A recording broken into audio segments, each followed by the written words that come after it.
Good morning, this is Newswire. I'm Dennis Aseto.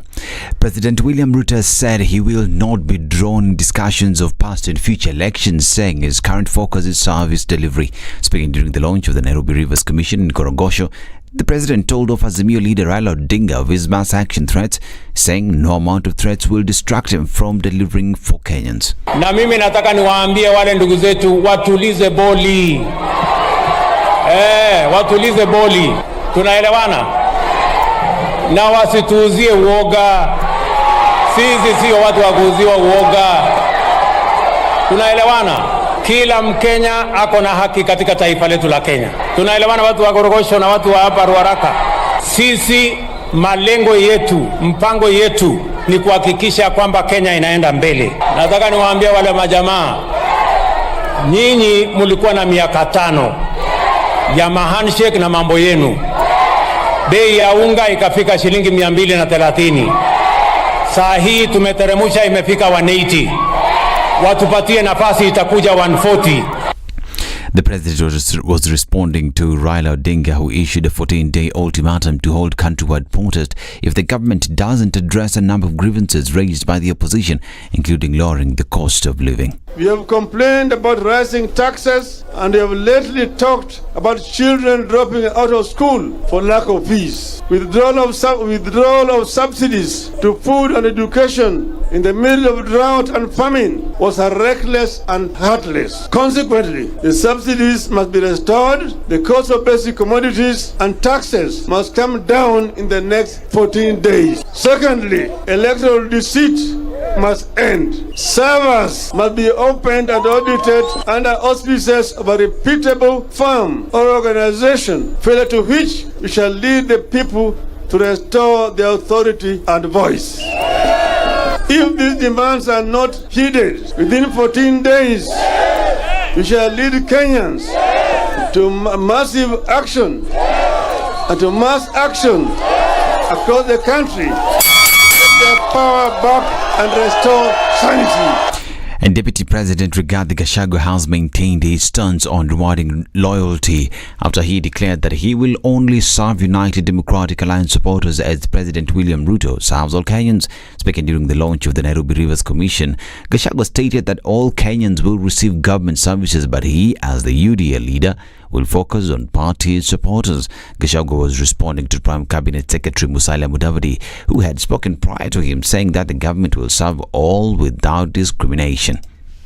Sisi huyu rais wetu ametuambia na tumekubali, kwa sababu ndio kiongozi wetu, ya kwamba hii Kenya yote ni yetu. Wale wote ambaye walimpigia kura, wale hawakumpigia, wote ni wa Kenya na atawafanyia kazi. Na yeye akiwa kiongozi wa nchi ataendelea hiyo kazi. Na mimi nikiwa kiongozi wa UDA naendelea kushughulikia watu ya UDA, naye rais anashughulikia watu ya Kenya. Your Excellency, tumesema tukiwa pale Kericho na tunarudia, kazi ya maendeleo itafanyika kila pahali Jamhuri ya Kenya. Lakini wale wafanyikazi wa kumsaidia rais atatafuta wale ambaye wanakubali na kuamini the bottom up economic transformation agenda, kwa sababu ndio wanaelewa agenda yake, ndio uweze kupata progress katika kazi ya Kenya. Now, former President Uhuru Kenyatta met the 90-member African Union Election Observation Mission Group appointed from the 55 African Union member states to monitor the upcoming Nigeria's 7th general election since independence. Addressing the observer mission, the former head of state upheld the mission's mandate in the electoral process as that of observing the upcoming general election and ensuring it is conducted in a free, credible and transparent manner. He called on the observers to be as impartial and neutral as possible, adding that their mandate is to witness the people of Nigeria elect their leaders. Your commitment to democracy, to the rule of law, and to active democratic practices. He further emphasized that to fulfill the role, they need to act together to ensure the people of Nigeria can exercise their democratic right by voting for the people of their choice. The head of political affairs, peace and security, the African Union Ambassador Bonkole Adeoye, has advised the election observers to consider the values that will protect democracy by staying clear from any cases of violence that may occur. Adeoye has also emphasized that their main responsibility remains to ensure that the elections are held peacefully. This is Newswire. I'm Dennis Aseto. Good morning.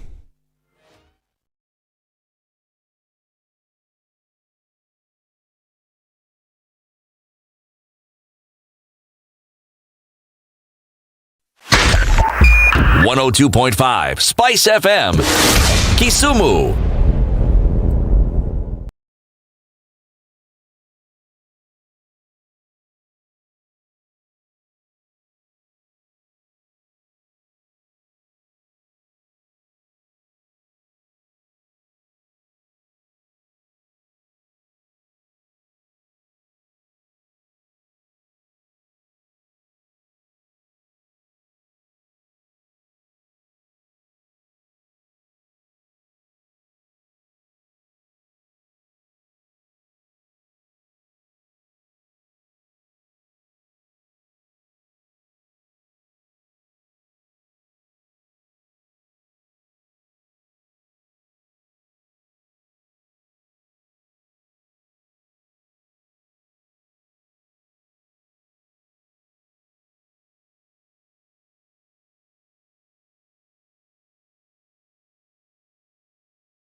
The following takes place from 6 a.m. to 10 a.m.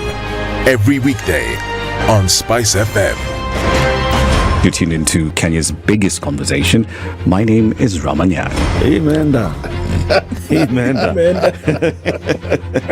So 1 hour is over? Yeah. Oh yeah. Okay. It gets over. Can you imagine in 20 minutes? what the big boys have also done? I'm very proud of myself. When you understand about partnership in politics, it's like the way marriage is these days. When you're looking for a wife, you're like, oh, maybe you can help me pay for fees as I pay for the rent. Why should you have a lioness living in your bedroom? I have to tell you a story. I went for a prayer meeting, which was called for the spouses of candidates for senators and governors. And when I got to the gate, the lady who was the secretary, she refused to. She's telling me, no. Leo tunataka wa mama. Leo ni wa mama. I'm telling her, no. She said, no, sio siku yenu. And I thought, there's a problem here, because if it was a man, but this was a lady. It will be called First Ladies until you change the name.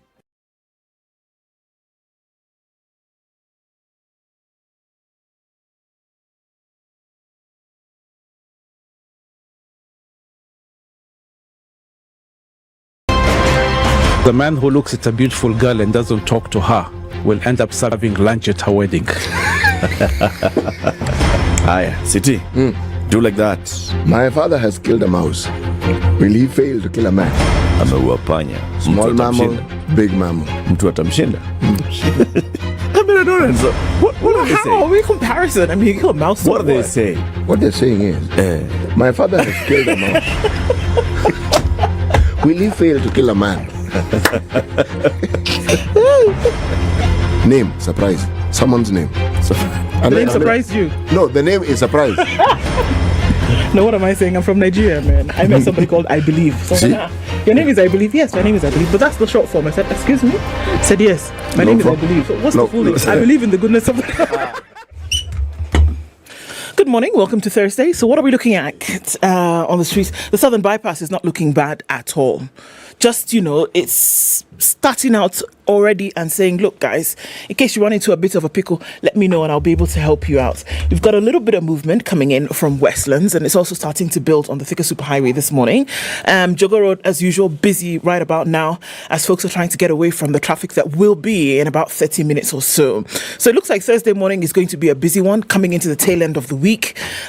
Where are you this morning? Have you left? You shouldn't have had a problem getting where you're going at about this time, but we'll see that clog up in a short while. So be prepared. If you've not left, now would be a good time to do so. You're going to have to wait till later. Let's see how Thursday pans out. Let's talk on SpiceFM, KE on Twitter, and keep things moving this morning. SpiceFM, Nyeri.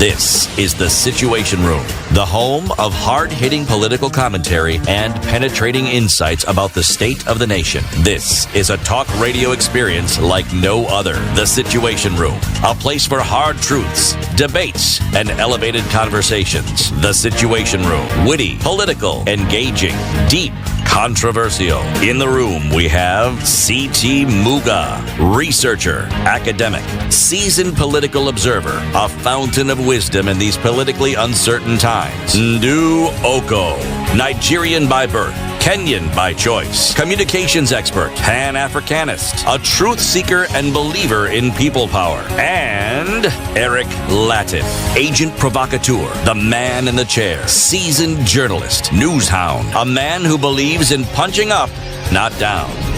This is The Situation Room. Good morning. Good morning. How are you? At 10 minutes after 6 o'clock, it's the 23rd of February. Imagine, already, 23rd of February. How has your morning started? Hope everybody is well and hunky-dory. Good morning. Good morning. Good morning. Okay, people are still arranging themselves and cleaning things. Hi, CT. Good morning, Ndu. How are you? I thank you for speaking about me in the third person. I am very well. CT is well? Yes, he is well. He and all that he encompasses. He and himself. They're doing all right. Okay. There's another fine gentleman in the studio this morning with us.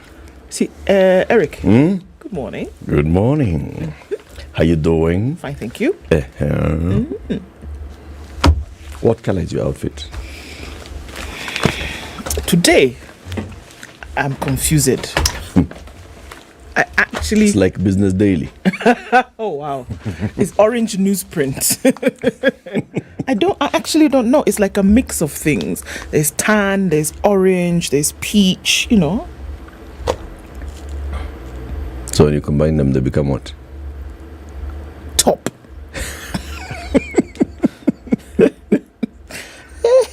Abby? Sour. How do you see it? I have no clue. I'm trying to figure it out. I don't know what that is. I'd call it brown. No, it's not brown, man. My shoes are brown. So it's earth color. Something like that. Earth colors, but I don't know which exactly. See, earth colors are brown. Oh, it's just left my mind. Oh, no. I'll remember. Opaque. There's a color. Peach. Terracotta. Ndio. Terracotta. What is terracotta? What is terracotta? It's a color. This one. This is terracotta. It's not peach. No, this is the color. Thank you. Now I got it. This is terracotta. Sasa. No, umeji convinced. I had thought about it before and I said, Amma, it is this. That's what it is actually. Take my word for it. City, do you agree? What? Just say yes. I will go to the computer there and search terracotta and show images. Terracotta color. Show images. If it looks anything close to that, we will agree. Just so that we can reference it and make it understandable. Unaona? Do you see? Terracotta color ndio hiyo. Ini brown. So why don't you call it terracotta brown?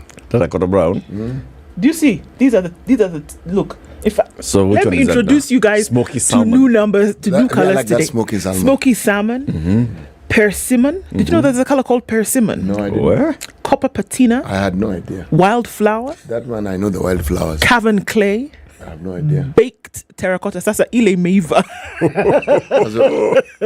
Baked terracotta. Baked clay. Tandoori is a color, not naan. This one, color. And then warm brownie. Warm brownie sounds like something you have on the couch when it's raining outside. There are people who actually study these things. Yes, no. And come up with these names. Yes, and all of these colors are under the main color of terracotta. Okay. That's our. I've just been confused completely.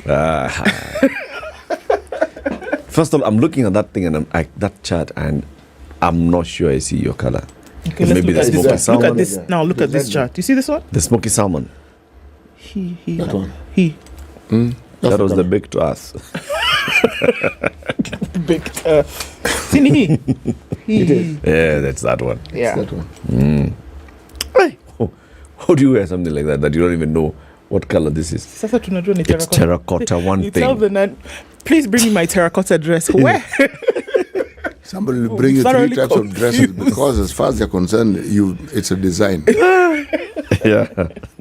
How are you doing, City? I'm doing very well, thank you. Mm-hmm. Yes. Good to see you. Good to see you too, Eric. How did you sneak out of the house with that jacket? Today was laundry day. I washed it yesterday. When I got home, I realized the sun was up and it was really up and hot. So I figured, why don't I experiment? So I washed the jacket. By the time we got to 5, it was dry.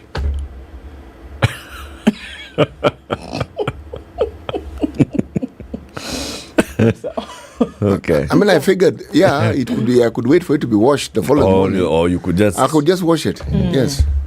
Seeing as you were not too busy. No, washing is therapeutic. Okay.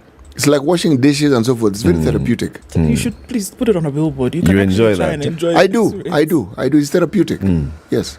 It that water on your hands. There's something about it that's very good. At least it calms my mind and it focuses my mind. Yes. Okay. Eric doesn't sound convinced. No, I'm convinced. Okay, so I enjoy washing dishes actually. Oh, yeah? Yeah. I just did not know it was therapy. Now I know. I mean, there's something about it that is enjoyable. Yeah. There's something about it. All right, let me tell you what we'll be discussing today. 7 o'clock, we want to talk about promoting access to justice through civil society organizations. Today is Thursday, Justice Thursday conversation. We'll be joined by two people. Mohammed Jafar is the UNDP Amkeni wa Kenya project manager, and Charity Kagwendongo is the UNODC regional head, Crime Prevention and Criminal Justice Program for Eastern Africa. Those two will be with us at 7 a.m. 8 o'clock, we talk about the new NSSF deductions and what they mean to employees, employers, and individual pensions plans. So you've been having this other pension plan. Now you're putting some more money to NSSF.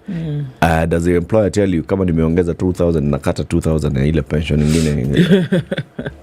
What happens with that?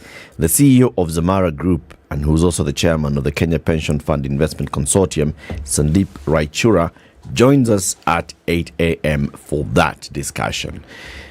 9 a.m., let's talk about the Chief Administrative Secretaries. So yes, I don't know whether today the Public Service Commissioners added more people to their list. This is a moving thing. It's about a looking thing. This one is a moving thing.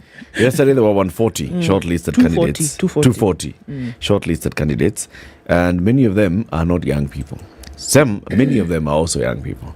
Now, there's one young person who's been elected by the people of Kirinyaga County to represent them in the National Assembly as their woman rep, Jane Jerry Minor. She joins us at 9 a.m. She's written a petition to President Ruto asking him to consider appointing only youthful persons to the position of Chief Administrative Secretary. So she'll be with us at 9 o'clock to speak to the President directly. He listens to the show more than he reads petitions. Tell us about COVID. Let me do that. 679 million.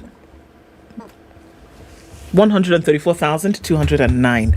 Those are the global numbers that we're looking at today. You remember the Queen Consort tested positive for COVID-19. How's she doing? A couple of days ago. Well, she says she's doing better. The palace says she's doing better. However, there are health concerns as she cancels yet another visit. But the palace, Buckingham, says that she's recovering well. But there are doubts. They announced that she had tested positive on the 13th of February, which is just shy of 10 days ago. She said Buckingham says she's made an excellent recovery from COVID-19, but she did not join her husband because she was taking time off to prepare for key commitment scheduled to take place on the 23rd of February, which is today. The palace spokesperson said Her Majesty has made an excellent recovery from last week's illness. However, to allow for additional preparation ahead of Thursday's rescheduled literary reception and other commitments, Her Majesty will not be attending today's Felix Project engagement. His Majesty's diary remains unaffected. So immediately you say something like that and she's just supposed to be recovering from COVID-19. Everybody's ablaze with, what's the word? Well, but they're saying that she was preparing. She could not appear yesterday because she's preparing for today. And then today now she's not attending the meeting. Yes. Kwani, these people, if you are... Wait, I thought they said because she's preparing for today's meeting. What I wonder is, she'll be attending. Whose schedule was it? Hers. Hers, yes. She was supposed to attend. Yeah. All right, now. So when you are Your Majesty, you're not allowed to change your mind. Yes, you can. But this is the thing about, especially thoughts and conspiracy around the royals. Every time something is said, you always have to find the 101 conspiracies around. She's in that age bracket. Where she is in the age bracket where comorbidities come into play. This COVID thing can be a bit tricky. Yes. So this is why, and this is what lends now to the conspiracy, that is she really all right? They said she had made a splendid recovery, but is that really the case? And is she okay? Of course, everybody's asking questions. She's supposed to host a reception tonight, today, in the reading room. Isn't that interesting? So I should give her more time, actually. Yeah, only 10 days, man. Give her a minute, man. She's over 75. She's around that age. She can actually join Dr. Jill Biden, come and visit Kenya. Abi, the door is open. Yeah, go to the Mara. They can hang out. Go to Mombasa, Malindi, have Lamu. a chit chat and a spot of tea. When she goes back. She'll be all right. As right as rain. Indeed. They can think about it. Is it too late? Yes. It's too late because Auntie is coming today and they're closing the airport. Yeah. Kwani, the Majesties don't have jets, so you can just come. Itinerary stories, man. Domestic air travel is now back to 85% of pre-COVID travel. This is what we're looking at around the world. International air traffic folks who are known as IATA, you know them? They're saying now, as they look at numbers before COVID and they look at what the devastation COVID caused in terms of air travel, as of February 2023, now the world has gone to about 85% of that. And they're hoping to now go back to where they were before COVID. As people have dropped restrictions, measures have been relaxed, etc., etc. They're happy that the skies will be full and destinations will be reached and the world will become a wonderful place once again. Sawa. Voila. All right. Are you ready to get more entertainment? Because you should be. And that is by doing what? By signing up for Showmax. Exactly. How much do you spend on your entertainment from Showmax every month? So they're saying, you know what? This is the month. There are 5 days left in this month. Your package, pay for it today, as low as 300 shillings, and we'll give you an extra month for free. I'm telling you, how about that? Showmax in a give. Kupindikia. Should I get? No. I practiced it the whole day yesterday. Kupindukia. Kupindukia. Yes, well done. Thank you. 23 after 6, we are online. Let's know where you're tuned in from, and we will do like that after we take a look at the weather forecasts. This is the Situation Room, the only way to start your day. This is 00 Direct, woman host, music by women, and only women guests. Everything is so larger than life. You kind of have to have a good understanding of who you are. You could easily lose yourself. We have a global approach in the programs that we put together, meaning that it's not just about refining my business, it's about refining the industry. It's about touching the youth and making sure that in totality, change actually happens. Catch 00 Direct every Saturday from 10 a.m. Only on 94.4 Spice FM, Nairobi. 17 degrees and cloudy conditions in Nairobi this morning. We'll see highs of 29 and lows of 16. It's partly cloudy at 13 in Nakuru, highs of 30, and we'll see highs of 29. In a mostly clear Nyeri at 12. It's 14 and mostly cloudy in Eldoret, highs of 27 and lows of 13. And looking into Mombasa, it's 25 and partly cloudy. It'll go to highs of 32 through Thursday. All right, looking into Malindi, it's cloudy at 26, highs of 31, and 21 and partly cloudy in Kisumu. We'll see highs of 32. Looking into Kakamega, highs of 32 as well, coming down to lows of 17. It's 23 and partly cloudy in Kampala, highs of 28, and we'll look into Dar es Salaam where it's cloudy at 31 currently, going to highs of 31 currently at 26. It's 14 and clear in Johannesburg, highs of 25 and lows of 13, and partly cloudy conditions at 27. In Lagos, we'll see highs of 33. The clouds are thick in Kinshasa this morning. It's 22 degrees. It'll go to highs of 29. 8 degrees and mostly cloudy Thursday afternoon in Beijing. We'll see highs of 11 and lows of -2. It's 7 and cloudy in Paris, highs of 11 and lows of 6, and London we'll see lows of 0 and highs of 9 today. Wednesday night is cloudy in New York. Coming into Thursday, we'll see highs of 7 and lows of 2.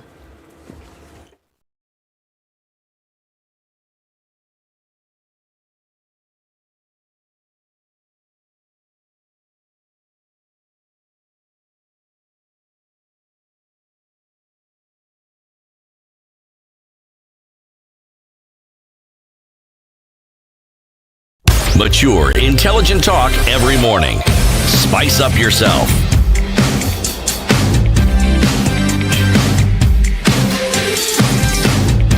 All right, 25 after 6. Who's online? Sir Samuel Bouquet Keddy says, good morning, tuned into the Situation Room. Muganda is online today as well.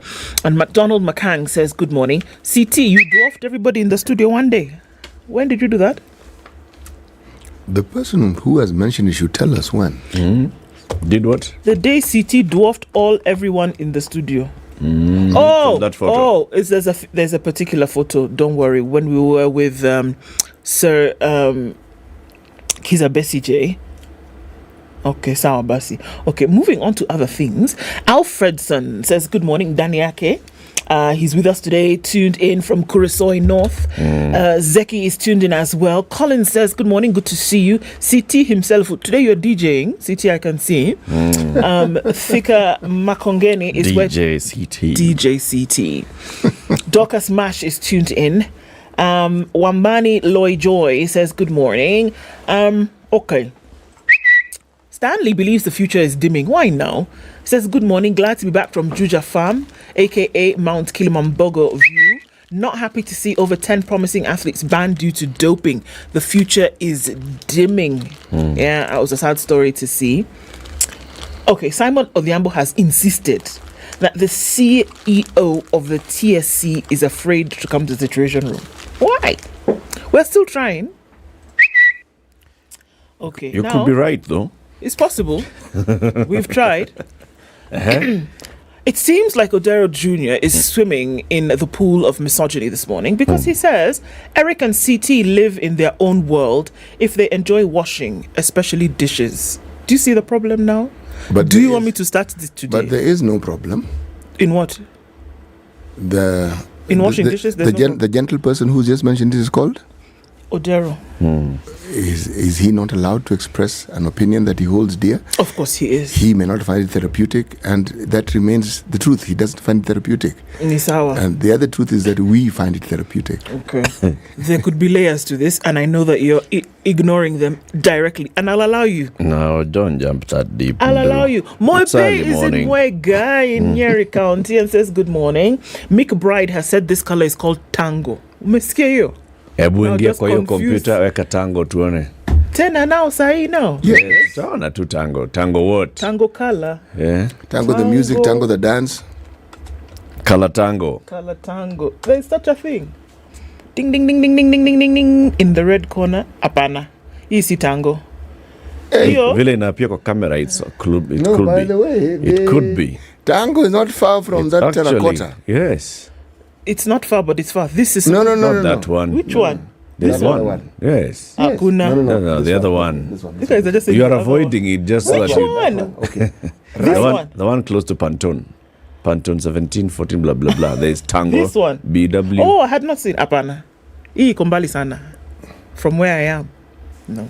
Hiyo tulikuwa tumeagree. You are the other know one. something? These colors, they are close. They really look similar. Yes. But when they're together, they're very different. Coco. Okay, see, we continue greeting people. Yeah. Okay. Tango. Tango over. Cleophas says he's tuning from Nyakach sub-county, looking forward to a steamy conversation. Well, okay. Robert Mbogo is tuning from Mombasa. Now, Amos, you want us to invite your MP, Didmas Baraza? You want to see if he can sit in the hot seat? We have invited him. And answer critical questions about our sub-county Kimilili. Misawa. Edna, Miskia. That man has dodged us how many times, Edna? We have invited him. Baraza. We have invited him. Edna amesema thumbs up. Kabisa. Sawa. All right. James is tuning from Mombasa, and Ondicho is tuned in from Mwengi. Quite a lot of people in the room this morning, and we say thank you, good morning. Thanks for joining us. Wait. I must greet Peter. He said another wonderful morning, and he's tuned, ready to talk about NSSF and other pension plans. Okay. CK says good morning. He's tuning from a dry, not just dry, and dusty Ongata Rongai. And Abdikadir Abdallah says he's tuned in as well. Everybody, karibu. Welcome, City. Tanzania. Yes, but before Tanzania, let me just say that there's a listener to our show, a gentleman who went with to school with you. He's called Nick Korer. He's actually my pastor at Nairobi. Yes, and he says that they continue to cherish the wholesome, enriching content that we provide in the Situation Room. And he asks God to bless all of you. God bless you too, Pastor. Bless you too. Okay. While we are in the country of Tanzania, you know, something occurred to me yesterday as I was speaking to somebody comes from my neck of the woods. And I realized that, you know, languages are really, really tricky. Because while we were talking, the gentleman decided to talk to me in Kiswahili. Okay? And he said something which, in my mind, was familiar to something I had understood. So I decided, let me ask him what he means. Okay? He said, mimi nilikuwa na nikasirika sana. I said, what? He said, nilisirika. I said, okay. So I asked him, now tell me in Kijaluo, what do you mean? He told me he was very annoyed. I said, it means kukasirika. He said, no. Kukasirika is when there are many of you. Sasa nyinyi na kasirika. Lakini if it is me, mimi lisirika. Mimi sirika. Mimi nasirika sana. I said, okay. I said, all right, I've understood. Now, today's proverb from the country of Tanzania. By the way, did you know, you heard me say this before, so I'll repeat it again, that Tanzania is in the process, in the Rufiji River, of building the largest, the hydroelectric dam with the largest capacity of output on the continent. Yes, at $3.5 billion. Yes, larger than Aswan, larger than the Renaissance Dam in Ethiopia, larger. Okay? Just so that we would mention. Right. And you know, this project, if you look at the history of it, it began in 1901. I mean, the gorge, the idea, and yes, 90, meaning successive governments, blah, blah, blah, blah, blah, blah, but they're building it. Where does the Rufiji River drain into? The Indian Ocean or the Indian Ocean, Baba? It's southeast. If you look at the map of Tanzania, look at my hands if you don't know the map. Southeast. Okay? So Indian Ocean. Indian Ocean. If you drew a direct line from there northwards, you'd be in Mombasa or in the environs of the coast. So direct to the Indian Ocean. So you get it water from the Sambara? Yes. Okay. You studied geography and you did well. Kabisa? Yes. Whoever despises a thorn in his foot will see it swollen or bloated. Whoever despises a thorn in his foot will see it, being the foot, swollen or bloated. So if you don't despise it, your foot will not be swollen or bloated. You'll get it out. Whoever ignores, basically. Ignores, okay. If you take it out, you're all right. Muiba. Ukiulenga. Takulenga. Let's take a break, okay? And then we shall look at the newspaper headlines, shall we? Yes. 27 minutes to 7. This is the Situation Room. Are you thinking of traveling and going on holiday anywhere outside of Kenya, Africa, particularly? Fly Emirates. From JKIA, you go into Dubai, and then they take you to other parts of the world. And think, I mean, you live once. Come on. Upgrade yourself to business class or first class. It's the way to go. Those who have done it say, when you're up there and you're in first class, you basically enjoy your holiday from the moment you check in. There's a business lounge. There's how you're treated as you get onto the plane. How you're treated while you are on the plane. The amenities that are available to you in the plane. Yeah. Essentially, they provide for you luxury at its very nth. So you feel, as you say, that your interests are being taken care of. Kabisa. Time for that break. We'll be back shortly. This is the Situation Room, the only way to start your day. Get 2 months of Showmax for the price of one in a Give Real Housewives, rich auntie vibes, and that bling. Samakuwa Mocha. Toast to luxury. In a Give Single Cassie, girl power. Cheers! And gravity defying Top Gun victory flybys. Haven't any fun yet? Woo! in a Give Kupindukia. So subscribe now to get 2 months for the price of one from only 300 shillings for limited time. In a Give Showmax. Sign up at Showmax. Where are we? Getting closer after the 6:30 hour. Traffic has started to build on the Thika Superhighway. You have some of that coming into the city. Whilst looking at James Gishuru, then spilling over towards Waiyaki Way, some traffic there. But really, it doesn't look too painful for anybody. If you're out, you'll find that you'll get where you're going in no time. Jogger Road has some movement right around that train station area. We're looking at Mombasa Road where the road is being worked on. I don't know if they've left now. They started early in the morning, say about 4 o'clock. So maybe they've moved that so that traffic can move. Otherwise, it's going to be the mother of all traffic jams inbound, outbound on Mombasa Road. So watch out for that, just past Airtel. They're doing some work there. I don't know if they've moved yet. We'll find out in a short while. I'm sure we will. Talk to us through the morning. Tell us what's going on where you are. SpiceFM KE on Twitter.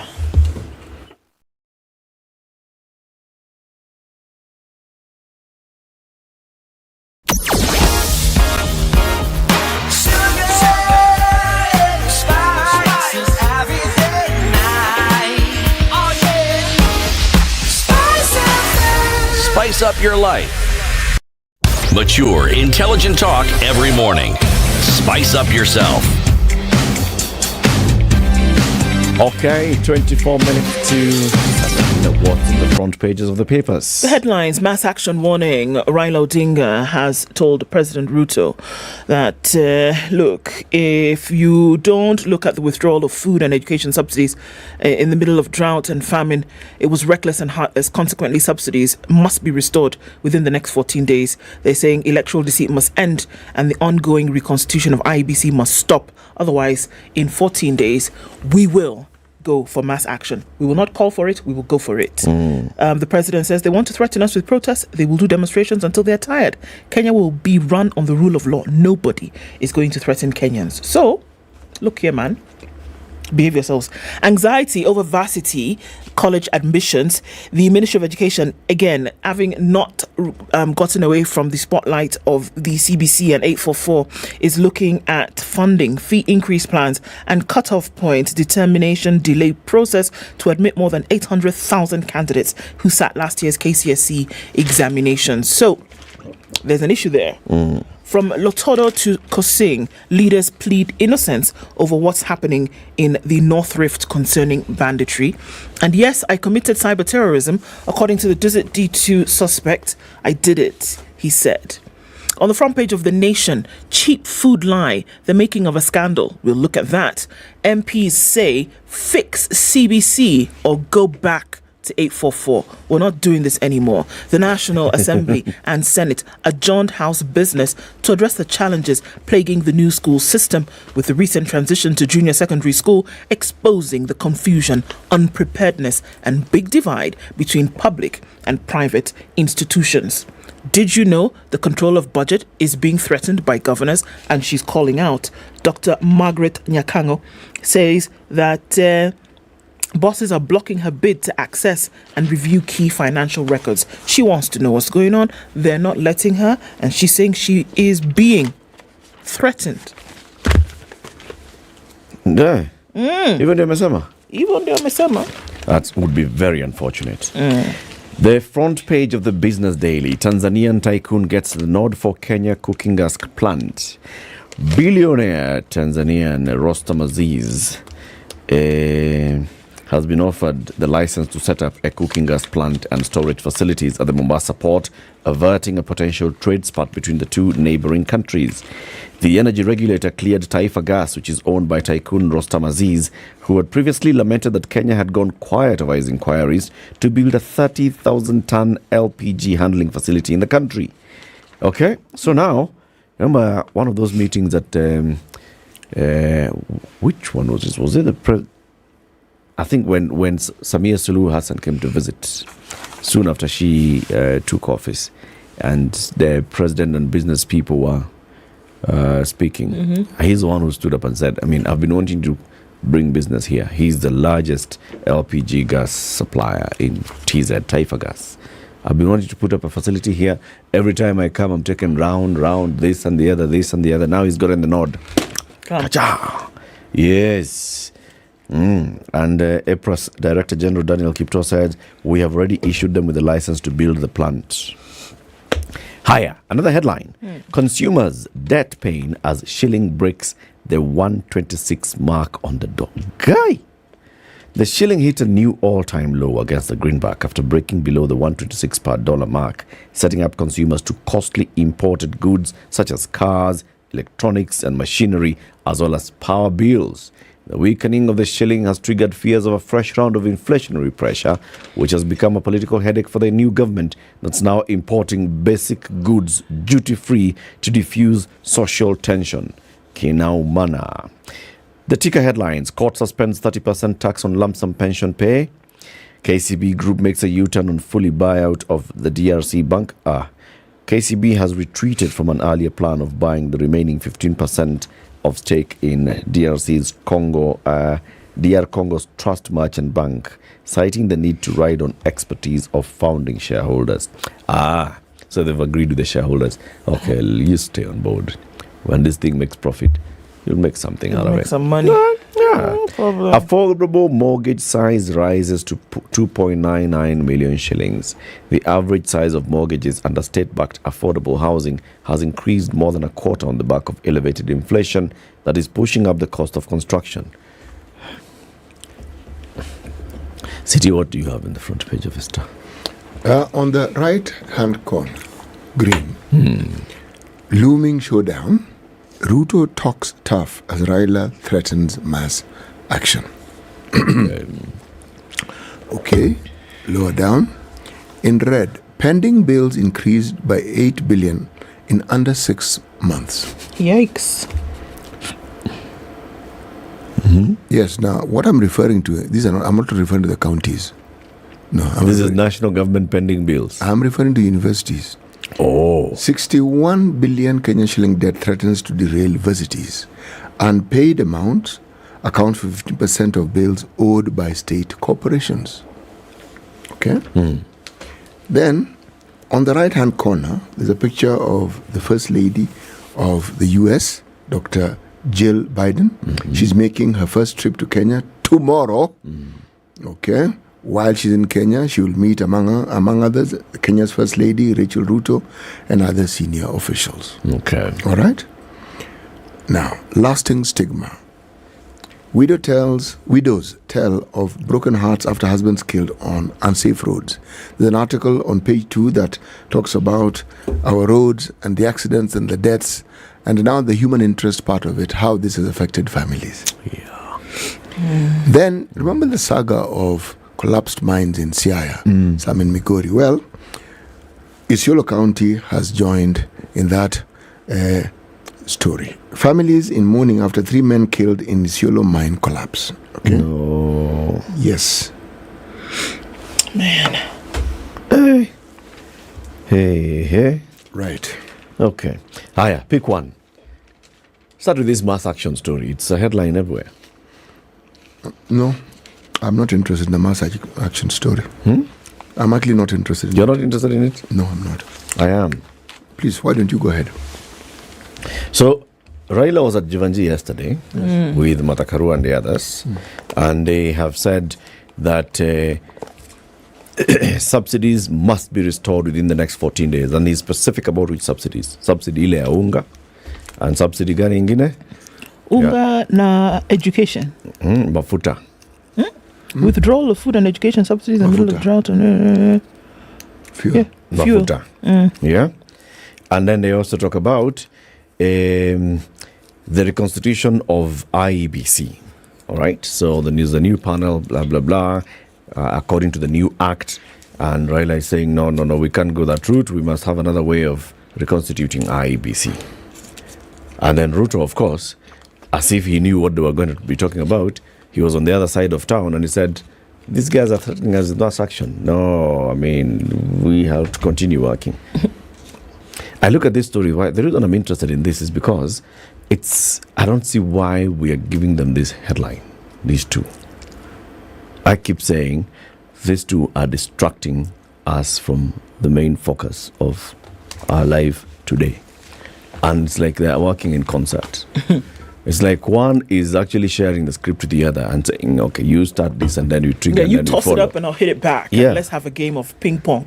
Yeah. So it starts with Ruto says people wanted to kidnap Chebukati. Raila comes with some whistleblower guy and 8 million votes and this and the other. And we don't recognize you as president. Then Ruto kicks back the ball and says, pay taxes. Raila says, actually, stop going after these people. Why are you only discriminating against people? People should pay taxes. Then Ruto says, we're going to pray. Yeah, we're going to pray. No, before we prayed, certain people were targeted with a tax that doesn't exist. Also, there's certain people wanted to be arrested at night. Yeah, We're going back to the draconian days. Yeah, there is, now, you are about to arrest these people. This is so wrong. We cannot arrest you. And then these other guys respond and say, who's being arrested?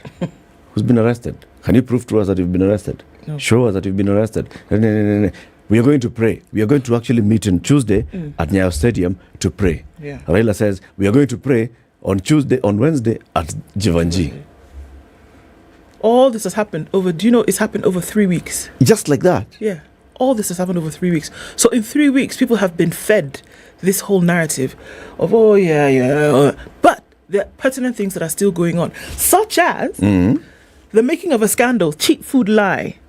MPs are saying, you know what, guys, our education system is a mess. Now, can we decide if we're doing the CBC thing or not? Or are we not doing it? Because it's ridiculous. We cannot be into the 4th week of learning in the year and we still cannot tell our nose from our mouth when the light is off. For crying out loud. MPs say, you know what? Number one, problems bedeviling CBC, including staff shortages, is still a thing, you guys. The 30,000 teachers have not finished till today. We're still employing 30,000 yes, teachers. How many have we employed so far? I don't know. That's the point. We'll find out. That's see. the point, that Nancy Macharia is not able to come here because she's busy with She's that. busy employing and they've not told us how far they've gone. Okay, so there's including staff shortages, lack of facilities must be addressed as they disadvantage poor children. That's an issue. Praying and Jivanji is not an issue. That's an issue. Yep. Legislators press government to either fix the challenges or revert to the 844, which by some way or form it was working, right? And that ends this year when last candidates sit the national exams in December.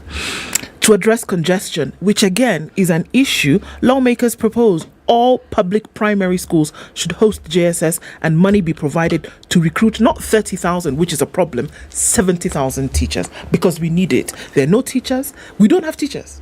That's what they're saying. MPs are saying, come on, guys. So you know what? Just take this JSS, make it part of primary school. Let's continue. And let's just move on. The resolution, which followed an emergency debate, is not binding to the president, but a strong expression of the displeasure by Parliament. And they're saying, you know what? We cannot continue like this. We just have to do something. So this was both the National Assembly and the Senate that spoke concert. yesterday. Now that's a real concert, isn't Okay. it? And they said, this hullabaloo that we're facing, fix it or scrap it. They suspended business to discuss this. They said everything else on the back burner for today. Let's see how we can sort this out. They approved the resolution to press the government to address the many challenges plaguing the new system of education and replace the nearly 4-decade-old 844 system, whose last group of learners will sit Standard 8 and Form 4 national examinations this December. They say there is such a lack of confidence in the new system that a scandal has unraveled in which some parents keen to have their children avoid JSS are bribing head teachers for their children to join Standard 8 and register for this year's Kenya Certificate of Primary Education. The Ministry of Education has since ordered an investigation into the scandal that involves falsifying student records. So the desire, latent or otherwise, is for children to revert to the 844 system, sit the exam and have that certificate that you went through the 844 system, and none of this fumbling in the dark. According to them, CBC is fumbling in the dark. The truth is CBC is fumbling in the dark. No, that's the truth. It is right now. There's a lot that's not going on. Not that they don't believe the curriculum will work. You get? They're saying the way in which it is being rolled out, the way in which it's being practiced, you don't have this, you don't have the other thing. It is making the whole thing look like it's dead in the water from the beginning. So you know what? Fix the system with everything that you need to fix it, or remove it. Let's not start dabbling in something that is clear that it's not going to work. Let's do the one that we know can work. So they finished with a resolution that they want to press government to do one of two things. Fix the system, hire your teachers, make sure you have adequate facilities and resources, or remove it completely. And let's not say we're going to do something half-wit. What else can they do? Because this is a national emergency. You know, when you talk about national emergencies, this is a matter of serious and grave national importance. What else can Parliament do? In addition to the cosmetic thing of yesterday, it was good, all right, but it was cosmetic because it's not compelling anything on the government. This was enough. They spoke about it. They moved on. The Minister for Education was elsewhere. The President was elsewhere. The PSS for Education were elsewhere. None of them was in that house. None of them even got anything. The thing is that... what else can Parliament do? That's a good question. What can they do? Because they said resolution, as they've seen it, is not binding on the President. The President does not have to come and do something because they have resulted at point A. They can advise, they can strongly urge, they can do whatever, but I don't know what else they can actually do. Can they seek to change the system? What put CBC into action? But why is the President being dragged into this conversation? This is a Ministry of Education conversation. He's the head. He's the head. We get that. But is he the one who manages education in this country on a day-to-day basis? He's not. No. The people, because the moment we mention the President, we've given these guys a pass. Okay? We now focus on the Ruto. Yes, and that's not the focus. The focus is on people who are paid to ensure this system works. What are they doing? Or if there are hurdles, can they tell us what these hurdles are? I ask, can the Ministry of Education, if looking at this and say, hold on a minute, even the new Cabinet Secretary, Ezekiel Machogu, look at this and say, look, we've inherited a system which is deeply flawed. We've come into a curriculum which is in its practice, not in its makeup, in its practice and rollout is deeply flawed. The facilities are inadequate. We have not been able to roll this thing out properly.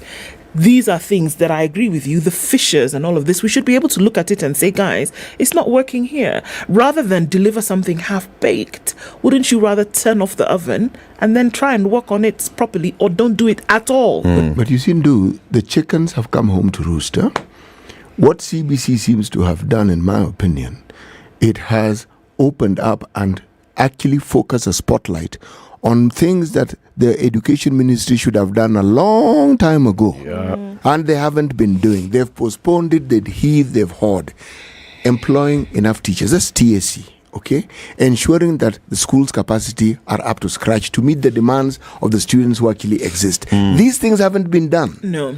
So against this backdrop, this magic thinking of you have this system, which in theory sounds really good, but you want to implement it in this already overburdened setup, which you have not bothered to set straight. So now it has come home. Exactly. It's all crumbling before your very eyes. And it's showing in great detail the things that haven't been done over the years. Yeah, the proof of your poor planning and the lack of implementation of strategy is clear. Sorry. Parliament should stop everything and summon Machogu. You know, it can be an entire committee of the whole house meeting somewhere in Taifa Hall, not in the chambers, because that will be different. Let Machogu come and respond, invited by the Committee on Education, and then all other members of Parliament, because they can attend as friends of the committee. Attend. Yes. And let Machogu say, and let then Parliament actually pass a resolution that says, halt this thing, or do this and the other. If it is more teachers that need to be employed, what do you need to fast track the employment of teachers, the deployment of those teachers? What do you need to fast track the provision of facilities? You have just discussed a supplementary budget that's giving more money to the office of the DP, the office of the president, and where is the money going? Can we discuss about this is a national matter of national importance? put more money into this.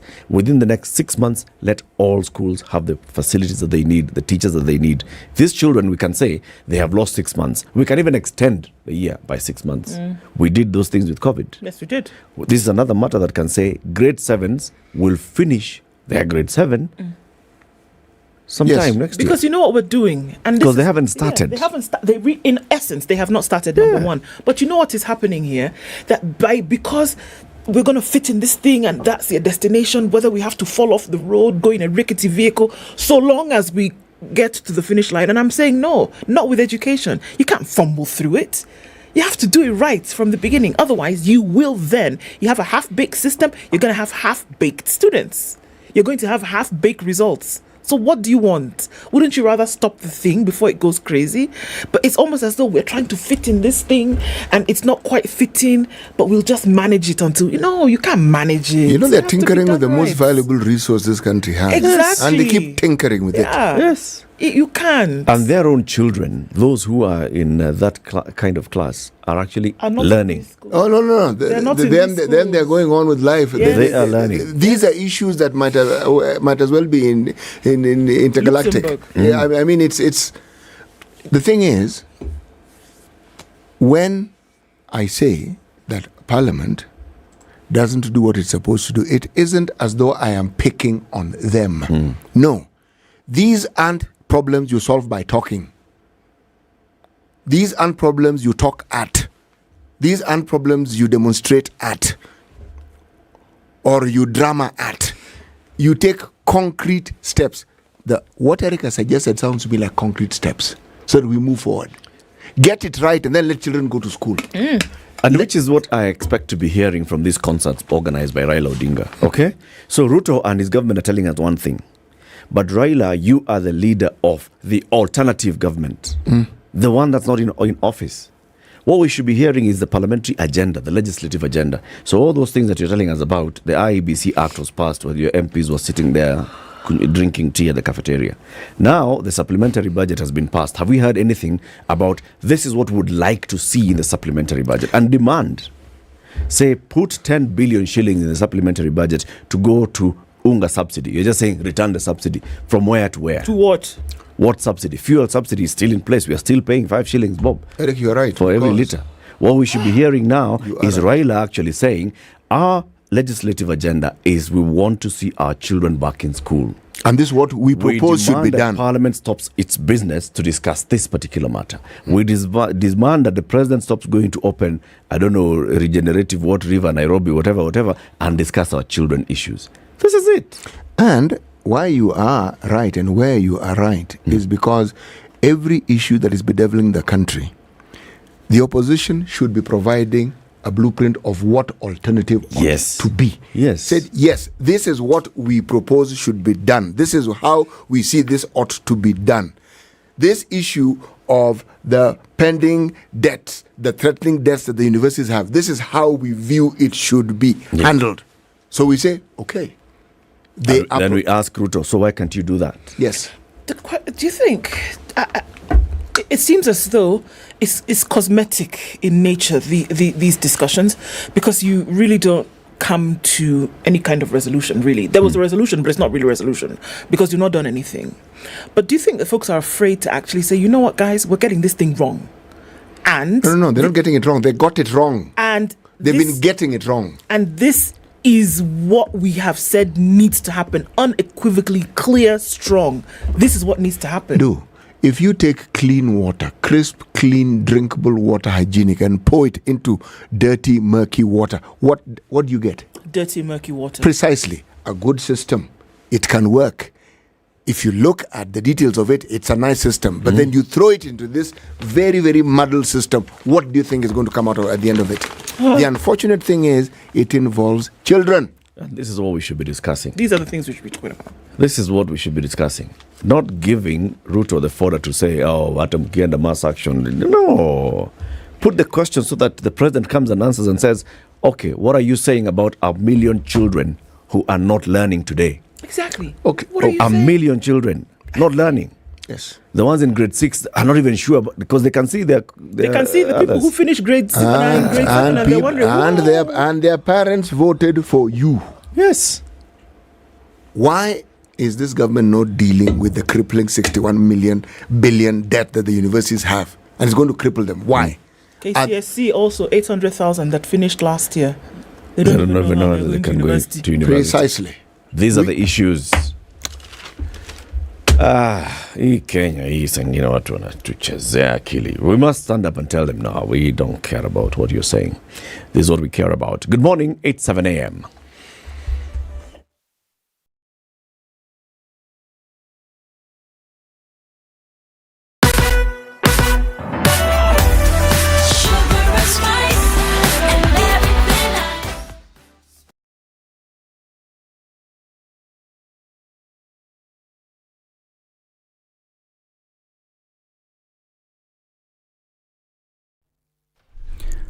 Good morning, this is Newswire. Dennis Aseto. President William Ruto has said he will not be drawn in discussions of past and future elections, saying his current focus is service delivery. Speaking during the launch of the Nairobi Rivers Commission in Korogosho, the president told of Azimio leader Raila Odinga of his mass action threats, saying no amount of threats will distract him from delivering for Kenyans. Na mimi nataka niwaambie wale ndugu zetu watulize boli. Watulize boli. Tunaelewana? Na wasituuzie uoga. Sisi sio watu wa kuuziwa uoga. Tunaelewana? Kila Mkenya ako na haki katika taifa letu la Kenya. Tunaelewana watu wa Korogosho na watu wa hapa Ruaraka? Sisi malengo yetu, mpango yetu ni kuhakikisha kwamba Kenya inaenda mbele. Nataka niwaambie wale majamaa, nyinyi mlikuwa na miaka 5 ya handshake na mambo yenu. Bei ya unga ikafika shilingi 230. Saa hii tumeteremusha imefika 180. Watupatie nafasi itakuja 140. The president was responding to Raila Odinga, who issued a 14-day ultimatum to hold countrywide protest if the government doesn't address a number of grievances raised by the opposition, including lowering the cost of living. We have complained about rising taxes, and we have lately talked about children dropping out of school for lack of fees. Withdrawal of subsidies to food and education in the middle of drought and famine was reckless and heartless. Consequently, the subsidies must be restored, the cost of basic commodities and taxes must come down in the next 14 days. Secondly, electoral deceit must end. Servers must be opened and audited under auspices of a reputable firm or organization, failure to which we shall lead the people to restore their authority and voice. If these demands are not heeded within 14 days, we shall lead Kenyans to massive action and to mass action across the country. Their power back and restore sanity. Meanwhile, Deputy President Rigathi Gachagua has maintained his stance on rewarding loyalty after he declared that he will only serve United Democratic Alliance supporters as President William Ruto serves all Kenyans. Speaking in Korogosho, Gachagua stated that all Kenyans will receive government services, but he as a UDA leader will focus on party supporters. Gachagua was responding to Prime Cabinet Secretary Musalia Mudavadi, who had spoken prior to him, saying that the government will serve all without discrimination. Sisi huyu rais wetu ametuambia na tumekubali, kwa sababu ndio kiongozi wetu, ya kwamba hii Kenya yote ni yetu. Wale wote ambaye walimpigia kura, wale hawakumpigia, wote ni wa Kenya na atawafanyia kazi. Na yeye akiwa kiongozi wa nchi ataendelea hiyo kazi. Na mimi nikiwa kiongozi wa UDA naendelea kushughulikia watu ya UDA, naye rais anashughulikia watu ya Kenya. Your Excellency, tumesema tukiwa pale Kericho na tunarudia, kazi ya maendeleo itafanyika kila pahali Jamhuri ya Kenya. Lakini wale wafanyikazi wa kumsaidia rais atatafuta wale ambaye wanakubali na kuamini the bottom up economic transformation agenda, kwa sababu ndio wanaelewa agenda yake, ndio uweze kupata progress katika kazi ya Kenya. Now, former President Uhuru Kenyatta met the 90-member African Union Election Observers Mission group appointed from the 55 African Union member states to monitor the upcoming Nigeria's 7th general election since independence. Addressing the observer mission, the former head of state upheld the mission's mandate in the electoral process as that of observing the upcoming general election and ensuring it is conducted in a free, credible and transparent manner. He called on the observers to be as impartial and neutral as possible, adding that their mandate is to witness the people of Nigeria elect their leaders. He further emphasized that to fulfill the role, they need to work together to ensure the people of Nigeria can exercise their democratic rights by voting for the people of their choice. Your commitment to democracy, to the rule of law, and to active democratic practices. The head of political affairs, peace and security in the African Union, Ambassador Bankole Adeoye, has advised the election observers to consider the values that will protect democracy by staying clear from any cases of violence that may occur. This is News. I am Dennis Aseto. Good morning.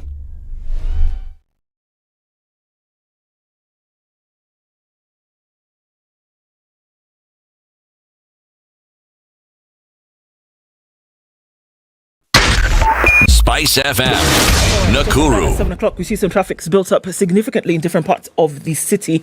Looking at Waiyaki Way, moving into the CBD. Quite some traffic there, and also looking at Gong Road, which has started to build up as well. Coming off Thika Superhighway, it's now heavy from the Outer Ring Junction as well as on Kiambu Road.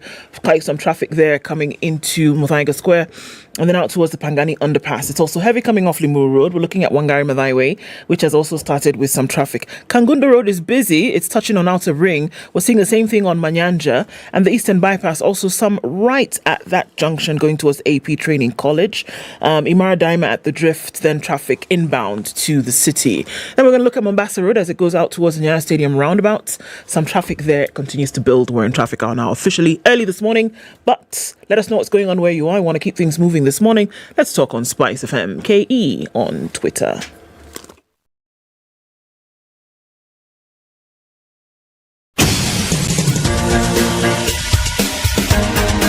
This is the Situation Room, the home of hard-hitting political commentary and penetrating insights about the state of the nation. This is a talk radio experience like no other. The Situation Room, a place for hard truths, debates, and elevated conversations. The Situation Room, witty, political, engaging, deep, controversial. In the room, we have C.T. Muga, researcher, academic, seasoned political observer, a fountain of wisdom in these politically uncertain times. Ndu Oko, Nigerian by birth, Kenyan by choice, communications expert, Pan-Africanist, a truth seeker and believer in people power, and Eric Latif, agent provocateur, the man in the chair, seasoned journalist, news hound, a man who believes in punching up, not down. This is the Situation Room. Okay. The only way to start your day. 3rd day of February 2023. Welcome to the second hour of the Situation Room, live on KTN, SpiceFM, and online on YouTube and Facebook. We have two guests who are joining us in the studio who will be telling about Showmax. Showmax.com is where you get all the entertainment. Indeed. And information as well. Mm-hmm. And news. Mm-hmm. And what else? Come on. Those people wearing red that you like to watch every now and then. Sports. Very good. Right. All right. And we're sports here, as far as Eric is concerned, is football. And not just football, it's Arsenal. Exactly. Down to the specific. Yes. Let's go micro, shall we? So Showmax says, all those things that you love to watch, like the cartoons I'll be watching today, look, we will get your package free for another month. Pay for your 1 month, and because it's February, the month of love and all those happy things, we will give you an extra month for free, just like that. So as little as 300 shillings, pay for your package. Showmax will match you a month. Free. Our guests are Charity Kagwendongo, who is the head crime prevention and criminal justice program for Eastern Africa at the United Nations Office on Drugs and Crime, and Mohammed Jaffa, who is the project manager at UNDP's Amkeni wa Kenya. We welcome them with the day's proverb, City. Yes, our proverbs for the whole of this week have been from the country of Tanzania. Today's proverb is fairly straightforward. Whoever despises a thorn in his foot will see it's swollen and bloated. Whoever despises a thorn in his foot will see it swollen and bloated. You've been giving us these proverbs in Swahili. Why did you revert to English today? Well, 2 proverbs in Kiswahili yesterday, 1 in English today. Tomorrow there'll be another in English. 3 in English, 2 in Kiswahili. Okay. Well, It's a prerogative, isn't it? Isn't it just? So let's ask our guests whether they get it. Charity and Mohammed, welcome to Kenya's biggest conversation. Thank you so much. Thank you very much. It's good to have you here. Let me begin with you, Charity. When you hear this proverb, it's from Tanzania. Okay. Does it make any sense? Completely. Whoever despises a thorn in his foot will see it swollen or bloated. Let me just say, I don't think it's just Tanzania. It's an African proverb. It speaks really about our African wisdom, that nothing small should be ignored. And part of what we hope we're going to be discussing today is people like in our prison populations, those who we just put aside and might be locked up and think, the problem will go away. Or our vulnerable people are those living with disabilities, those living, the people that you just see walking around the streets. It's truly the thorn that will later on become bloated and come to attack you. I'm sure my colleague here who works with UNDP will talk a little bit more about what they do. But our work here within UNODC, we look at vulnerable populations. We're working at supporting Kenya and the countries around us in Eastern Africa at looking at how are we going to really reach that goal that we all set up, this visionary goal, goal 16, peaceful societies. Yeah, how are we going to live in a peaceful society? We can't ignore that thorn. And that is how I find this relating to the work that we're doing. Very well put. Very well put. Mohammed. Yeah, thank you very much, Eric, and our friends for inviting us here. And I was trying to translate the Swahili equivalent after I heard my brother here saying that it's from Tanzania. Na wanakuambia kwa unaweza ukachukulia jambo liwe rahisi sana. So the moment umechukulia kwa urahisi, pia unaweza ukapata suluhu kwa urahisi vile vile. So depending with the angle that we try to look at problems, then the faster solutions we do get. And as Charity says, we try to work with the vulnerable, and a language that we are trying really to fight by calling some other people indigent, but wale ambao wachochole ambao hawajiwezi. Kwa hivyo tukiwachukulia kwa uzito na umakini, inakuwa rahisi sana kuona kama ni uvimbe ama kama watakuwa ambao watakusaidia kuleta maendeleo. Ameamua kwamba anataka haifafanuliwe kwa kikamilifu. Mohammed, why don't you just tell us this proverb in Swahili? But there's a bit about this proverb that I found interesting. The bit about his foot. You see, if you focus on the his, it means there's the implication that men tend to ignore little details because they are the ones who, by ignoring these small details, matokeo yale ambayo tunayazungumzia yanatokea. And by implication, women don't ignore small details. They focus on the small details. Right. Coincidentally, there's a research that was done, a survey actually in 2017, that says women face different legal problems from men. And unfortunately, the way we've structured the solutions to the legal problems in this country, or for that matter, quite a lot of other countries, it's very male-centric, and, looking at it from jicho la mwanaume. Right? Now, sasa you'll realize that the attention, for example, that is going to be given to women-related problems with a male lens does not help us solve the problems that is faced by quite a lot of our women folk, for example, at the ground level. And that is why, for example, UNDP Mkenya wa Kenya tries to work with civil society organizations to help us regenerate or redirect some of those conversations to ensure that we are offering an all-inclusive community solution. Very good. Yeah. You're both here, so because it's a Thursday, we usually have Justice Thursdays conversations. And today's conversation is about accessing justice through engaging with communities. Right. So let's begin with what you actually do with the UNDP Mkeni wa Kenya. What exactly is it all about, and how do you engage with communities to access justice? Right. Even looking at the title, Mkeni wa Kenya, borrowed quite a lot from our national anthem. Mkeni ndugu zetu. So Mkeni wa Kenya is that clarion call asking us, let us rise, let us hold hands together, let us be together and fight for that democratic society that we are looking for that community engagement that we are looking for those community-driven solutions that we are looking for. So it's what we call a civil society facility, and for that matter, it's a flagship project for the UNDP, in the sense that the traditional UNDP client has been government. Yeah. But what we realize is there's quite a lot of lack or quite a lot of absence of the community voices in wanasema serikali ni yetu sio, but mara nyingi we keep forgetting yetu, who's that yetu? And now that's why Mkeni wa Kenya works very closely with civil society organizations. One, in the sense of trying to build their capacity, and also ourselves learning from them what are the challenges, for example, that are facing the ordinary Kenyan, and how do we sometimes talk truth to amongst ourselves as well as to truth to power. So what Mkeni wa Kenya has done since 2008 is support quite a number of civil society organizations, one directly with funds to run legal aid programs, for example. That is the most recent that we've just concluded. And what we realize is the cost of legal representation, or generally just legal costs in this country, are quite prohibitive for quite a number of our ordinary Kenyans. So what we try to do as Mkeni wa Kenya is create platforms where we can easily have Wanjiko, Halima, Naliaka, and all of us easily either representing ourselves or trying to get solutions to the legal problems that are facing us. As I said, for example, the legal problems facing women are totally different from the legal problems, for example, that are facing our youth and our men.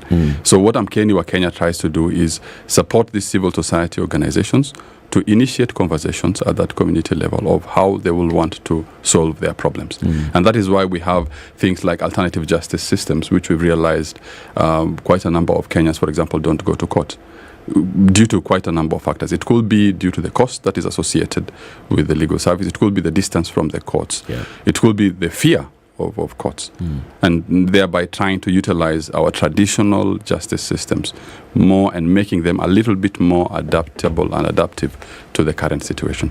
So the civil society organizations that we are currently working with, for example, include paralegals. Paralegals wanaitwa wakili mashinani. Because saizi, when you go to Jaffa putting on his suit in his office with all those files piled in front of him, sometimes can be very intimidating. But when you have that wakili wa mashinani coming to you and asking you, Eric, ni shida gani ambayo tunasikia hapa inakusumbua, then we are easily trying to make that conversation adaptable and very engaging. How many organizations are you working with currently? Since our justice space, we work with quite a number of organizations. Since inception, we've worked with more than 700, rolling out funds to the tune of up to 15 million US dollars, and currently working in 17 counties. Okay, so amongst other things that we try to do is help, or rather work very closely with the civil society organizations to improve accountability structures, really at that county level, because you'll realize since 2010, the governance structure has changed in this country. So how do we ensure that we put the ordinary Kenyan right at the center of that discussion and in the devolution structure? And public participation, luckily, has been one of those things that the Katiba talks about quite strongly. And now we do not want to see a situation where involvement of the community is just to tick a box. So what we are trying to do with the civil society organizations is show the centrality of the ordinary Kenyan in that whole discussion, and thereby wenyewe wanakuja kujitetea. How does that work? Especially on this public participation, because it has looked quite some as though it has been a tick the box exercise. Right. And how do we say that it will be clear that whatever will be done for development then comes as a result of the Kenyans' voice being heard? That it is the thing that Kenyans have said they want and how it should run that should happen, all within reason, of course. Right. But it doesn't look as though, public participation really then feeds into decisions that are made, unfortunately. How does that play out? The thing is, we need to invest in structures, and I'm sure my sister Charity here will come to talk about, for example, how they are supporting the judiciary. Because the judiciary has been also one of those bastions, really, of defense of the ordinary Kenyan. Because when, for example, we've realized an agency of government, for example, is just conducting that public participation just for purposes of ticking the box and thereby not representing the real voice of the ordinary Kenyan, when we go to courts have been very willing to listen, which is a very huge change. So it's a conversation that will change really over time. We are on the right path. We've managed to make quite a lot of strides. But due to the nature of our governance system of every 5 years, for example, changing, then with every new entrant, we will have to reset. Exactly, reset. So the thing is, how do we make sure that the community or the Kenyan, for example, Mohammed Jaffa being in, I'm a proud son of the county of Laikipia. Sitting in Laikipia County, I will openly criticize or openly talk to the next government that is coming in, both at that national and at the local level. So what we need to do more is ensure that we are placing a lot of effort and emphasis at that community level, and thereby sisi tuamke kama wa Kenya, and we see that this in yetu na haijaenda. Yeah. Charity, at the United Nations Office on Drugs and Crime, Mohammed has just hinted that you engage a lot with the judiciary on seeing how the judiciary can better serve people so there's greater access to justice. What exactly do you do on that front? So one of the things that, as Jaffa said, the ownership of the government really belongs to the people. And the structures of government, including the judiciary, are made to serve the people. So we as UNODC have been working not just with the judiciary, but with the rest of the justice sector actors. We work with the Office of the Chief Justice and the judiciary itself. But they are as strong as the case that is brought before them. So we will also work with the prosecution, we work with the police, we're working with probation and aftercare, and we're also working with prisons. And where we see interlinkages with the work that we are doing is that we want this to be a conversation that goes about what the social contract is between the Kenyans and the institutions that have been set up by our very far-reaching and very admirable constitution. Says that the power belongs to the people. But how are these people going to be empowered to actually hold the institutions accountable? But not just that. So us, on our part, that's why we have this double approach. We work as towards supporting the institutions to get better at what they do. It's very easy to point a finger, Actually, I think there was a saying that when you're sitting at the football stand, we can always see how someone could have done better. You should have done this, you should have done that, How could you have missed it? The goal is wide open. Exactly. We are criticizing from the stands. So we are helping the ones and we're standing with the ones who are really doing the work. Some of the areas that we find that is of serious concern, like psychosocial support. It's really looking, say, at the we've seen what's been happening with prison officials, police officials. Some of the things that they see are so traumatic that they themselves need to have that support. And we work with them to see how can these structures be built in to make you a better person to serve the Kenyans. Recently, COVID came with all its problems. But one of the things that COVID did is that it pushed us into the digital era, where now there is much more access to justice using the internet. Meaning the amount of money that can be saved in transporting people. You know what it means to transport one person from a prison to the court. It will mean you need escort, you need fuel, you need all sorts of things to be done, in order to get there. You also need the other partners to be ready with their witnesses.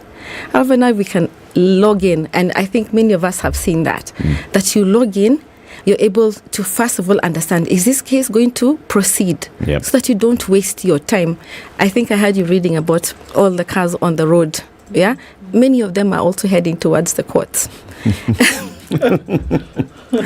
But imagine, we need to save the person's time. So there's the individual, the Kenyan, going to court. There is the judicial officer who needs to handle the case. There's the prosecution. There are the witnesses. There's that whole array of people who have to come together to deliver that justice for Wanjiku. Yeah, and what we do, we work with the justice sector actors on proven best practice. What is the best practice? What we have inherited, unfortunately, Kenya being a product of a colonial past, is our prison systems. I think we haven't built a new prison, maybe a few buildings, but it's based on the colonial system. What was the reason to put the people behind there? Actually, the reason to put Africans behind bars. It wasn't just people. Those prisons were built for Africans. Yes, please go on. To subjugate them, yes. And what was the reason behind having a police force within the colonial system? A lot of these things have grown. And I think sometimes, and I say, let's be realistic. It's not going to change overnight. It has taken us as a country, as a vision of Kenya, to take. Right now we are 50. How many years old? We're 50. Are we 57? We are 60. We're 60 years old, yeah? I think if you look at what we have done in the region, it's amazing that we have been able to come up with a constitution that speaks about us. But really, these structures will take time to develop. They've taken time in other countries to develop. And they need civil society to hold them accountable. But they also need other people to hold their hand. To handhold them. Exactly. So what do you do with the justice sector actors? You mentioned several things. You said there is from the police side, the judiciary, into the prison side. And then, of course, there's a citizen cutting across. Our mandate looks at, best practices. Yeah, why we were created as we say United Nations family. It's a vision of the whole world of how are we going to deliver the work that we're supposed to do. Our mandate looks at evidence-based prevention. So we don't want just to be waiting until someone commits a crime and then they come. But can we look at prevention at a level that person does not need to enter the criminal justice sector? We also look at building the skills of those who are already inside the criminal justice sector with 21st century knowledge. Many of us went to school many years ago. Things have changed. Yeah, crime has evolved. We have to evolve and learn. So we work at building the skills of the justice sector. We also work with looking at, getting, best practices from even within the region, not just the West or other developed country, so-called developed, but working within the region to say, what is the best way to address a problem that is facing us? I tell people that when it comes to the police, for example, it's very easy to point a finger until you need to call them at night when your house is being attacked and you need them to be there. So we need to understand that this is a community, a country that we are building together. The vision of Kenya needs all of us to work. We need to have faith in our institutions when we need Kenya to hold them accountable and say, guys, you promised this. This is what you're supposed to do. This is what we ask for you to deliver. Because the power belongs to us. The people. Yeah. Does it really? Yes, it does. How? Bob Marley that talks about emancipate yourself from mental slavery. None but ourselves. None but ourselves can free our mind. Fine. Right. Bob had it spot on, but what does it mean? The thing is now, how do we look at it from that angle of emancipating ourselves? And lucky enough, structures, for example, in this country are beginning to work. As Charity says, we've taken a very long stride to get to where we are. We need to put quite a lot of strength in our institutions. A long stride? So I'm asking, This is a question that really, it's a question for all of us as Kenyans, yeah? But we should also be kind to ourselves. Why?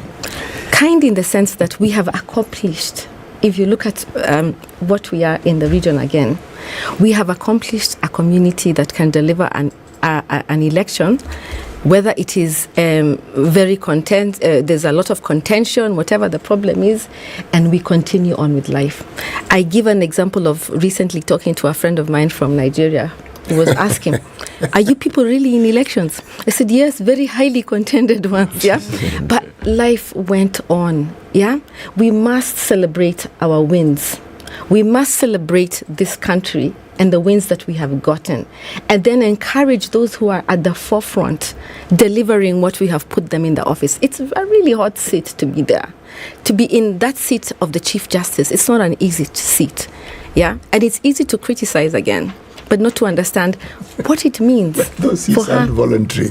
People actually go and say yes. They want, and this we is have to apply. I understand.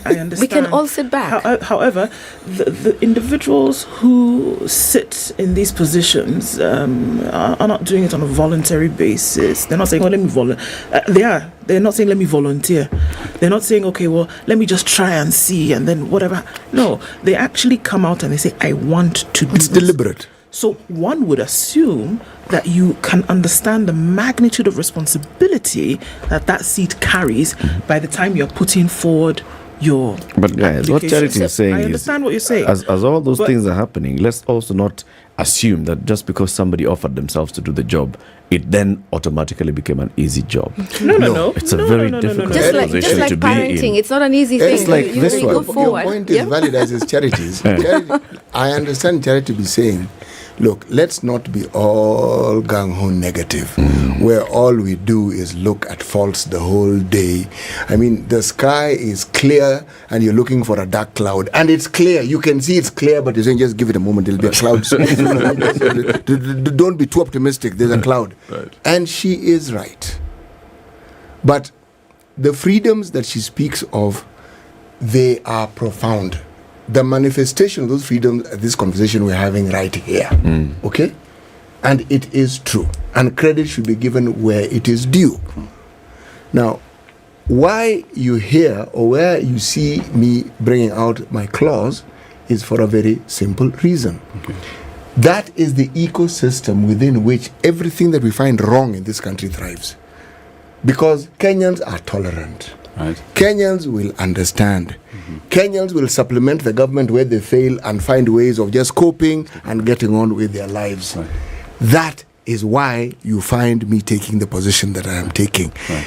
Instead of it being something which the government says, let's build on this and propel the country to the next level. We sit back and compare ourselves to our neighboring banana republics, and the mismanagement that their leaders have of their country. Say, you see, we are better than these people. How do you compare yourself with such? That isn't the point of comparison. Right. The point of comparison ought to be people who've gotten these things right. Right. Where this electoral process goes beyond what ours is, to the point where you know that your vote actually counts. You're not looking behind, not here where you vote and God alone knows what your vote does.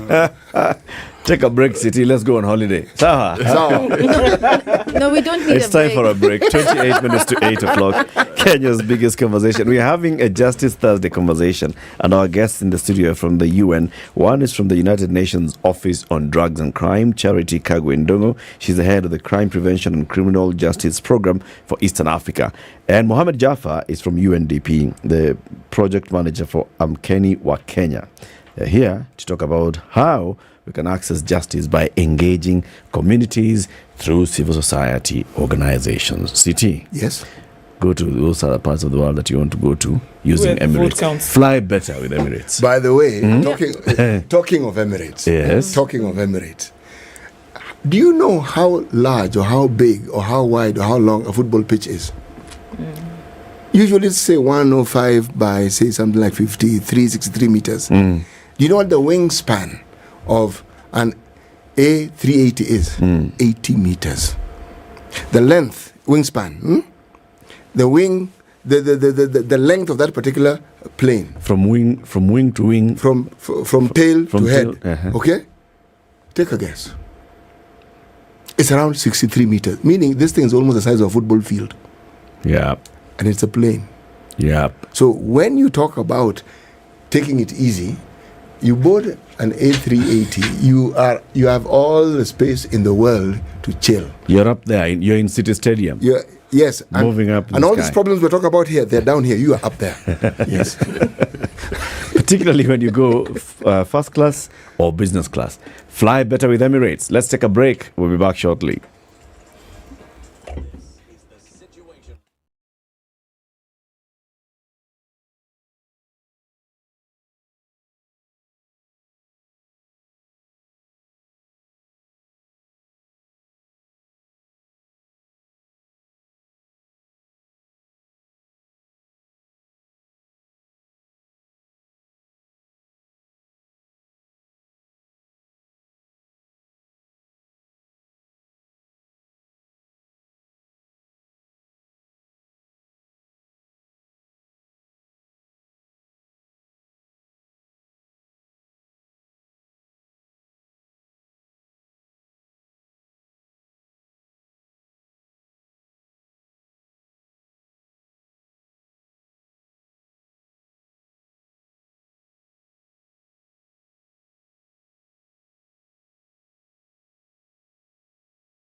Get 2 months of Showmax for the price of one. In a give, Real Housewives, rich auntie vibes, and that bling. Samakuwa Mokam. Toast to luxury. In a give, single Cassie, girl power. Cheers! And gravity-defying Top Gun victory flyby. Woo! In a give Kupindukia. So subscribe now to get 2 months for the price of one from only 300 shillings for limited time. In a give Showmax. Sign up at showmax.com. I have a brother. He was a pilot. He was laid off. He came to a policeman. He messed up. He went from a pilot to a policeman. Exactly. He stole a jet. Yeah. In fact, you should be lucky he was not court-martialed. The Spice Drive. Big hair and the biggest hits from the best decade.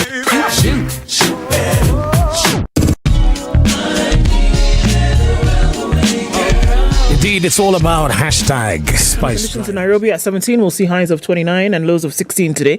We'll see lows of 13 in a sunny Nakuru, going to highs of 30 and highs of 29 in a sunny Nyeri, currently at 13. It's mostly sunny at 15 in Eldoret, highs of 27 and lows of 13. We'll see mostly cloudy conditions in Mombasa, highs of 32 and lows of 25. And we'll also see lows of 25 and highs of 31 in Malindi, where it's sunny at 26. Partly sunny at 22 in Kisumu, highs of 32. And we'll see highs of 32 as well in Kakamega, where it's sunny at 22. 22 and sunny as well in Kampala, highs of 28 and highs of 31 in Dar es Salaam, where it's sunny at 27. Johannesburg is partly sunny at 14, highs of 25. And we'll see highs of 33 in Lagos, where it's cloudy at 27. 22 and mostly cloudy in Kinshasa, highs of 29, back down to lows of 22.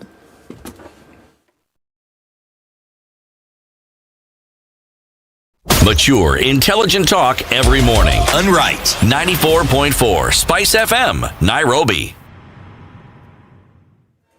So maybe Thursday is not looking too bad.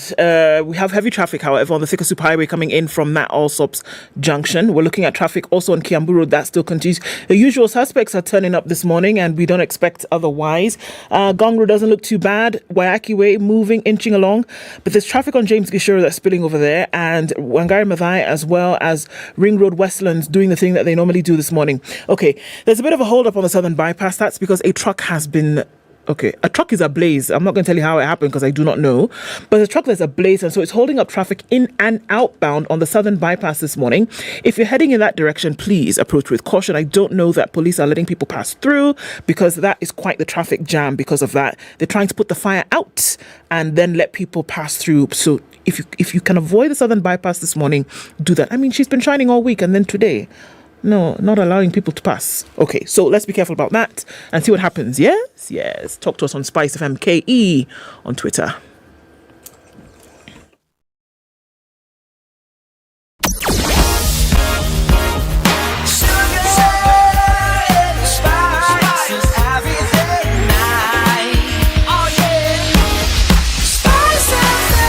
Spice up your life. Mature, intelligent talk every morning. Spice up yourself.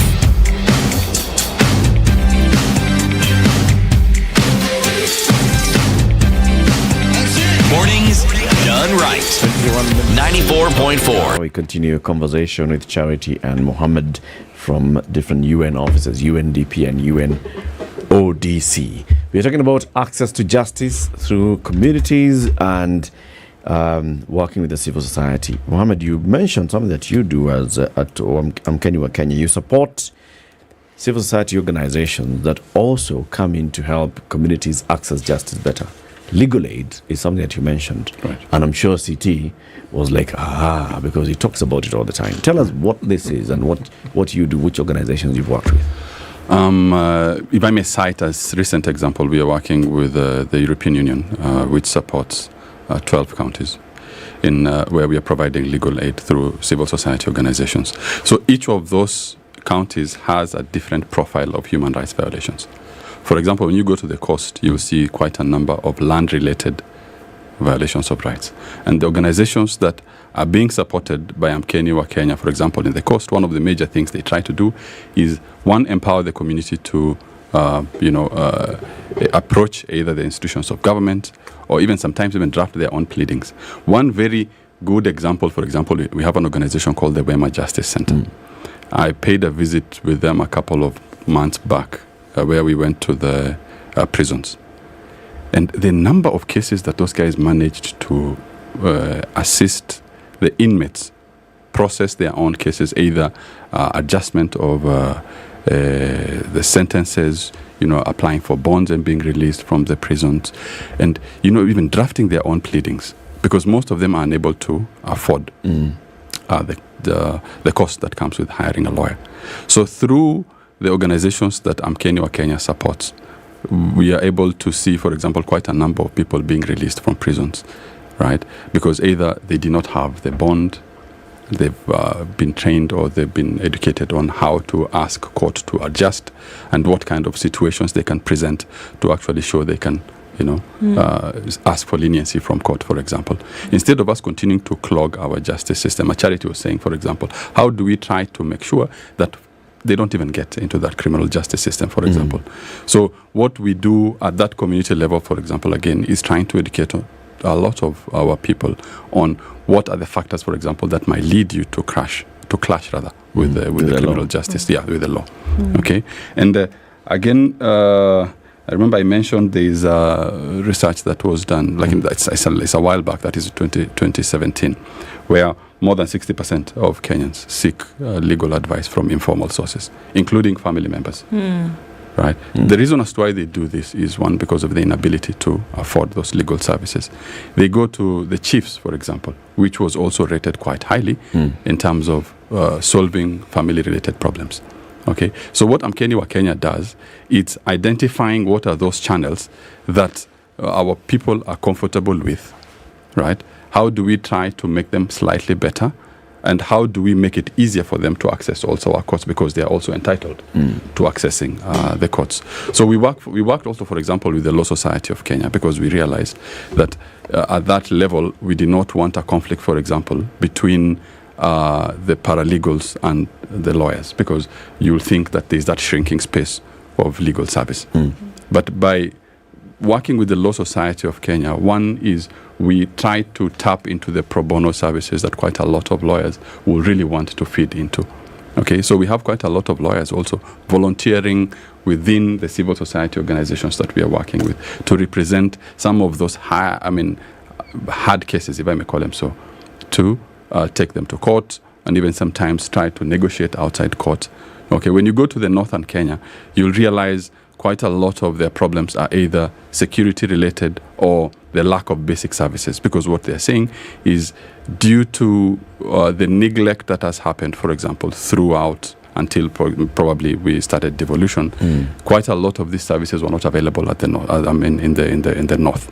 Okay, but now the county government has come in to take over quite a lot of responsibilities. For example, provision of health is one of those things that quite a number of our people, for example, used to travel to Nairobi or to the provincial headquarters back then. But those are services that have been devolved.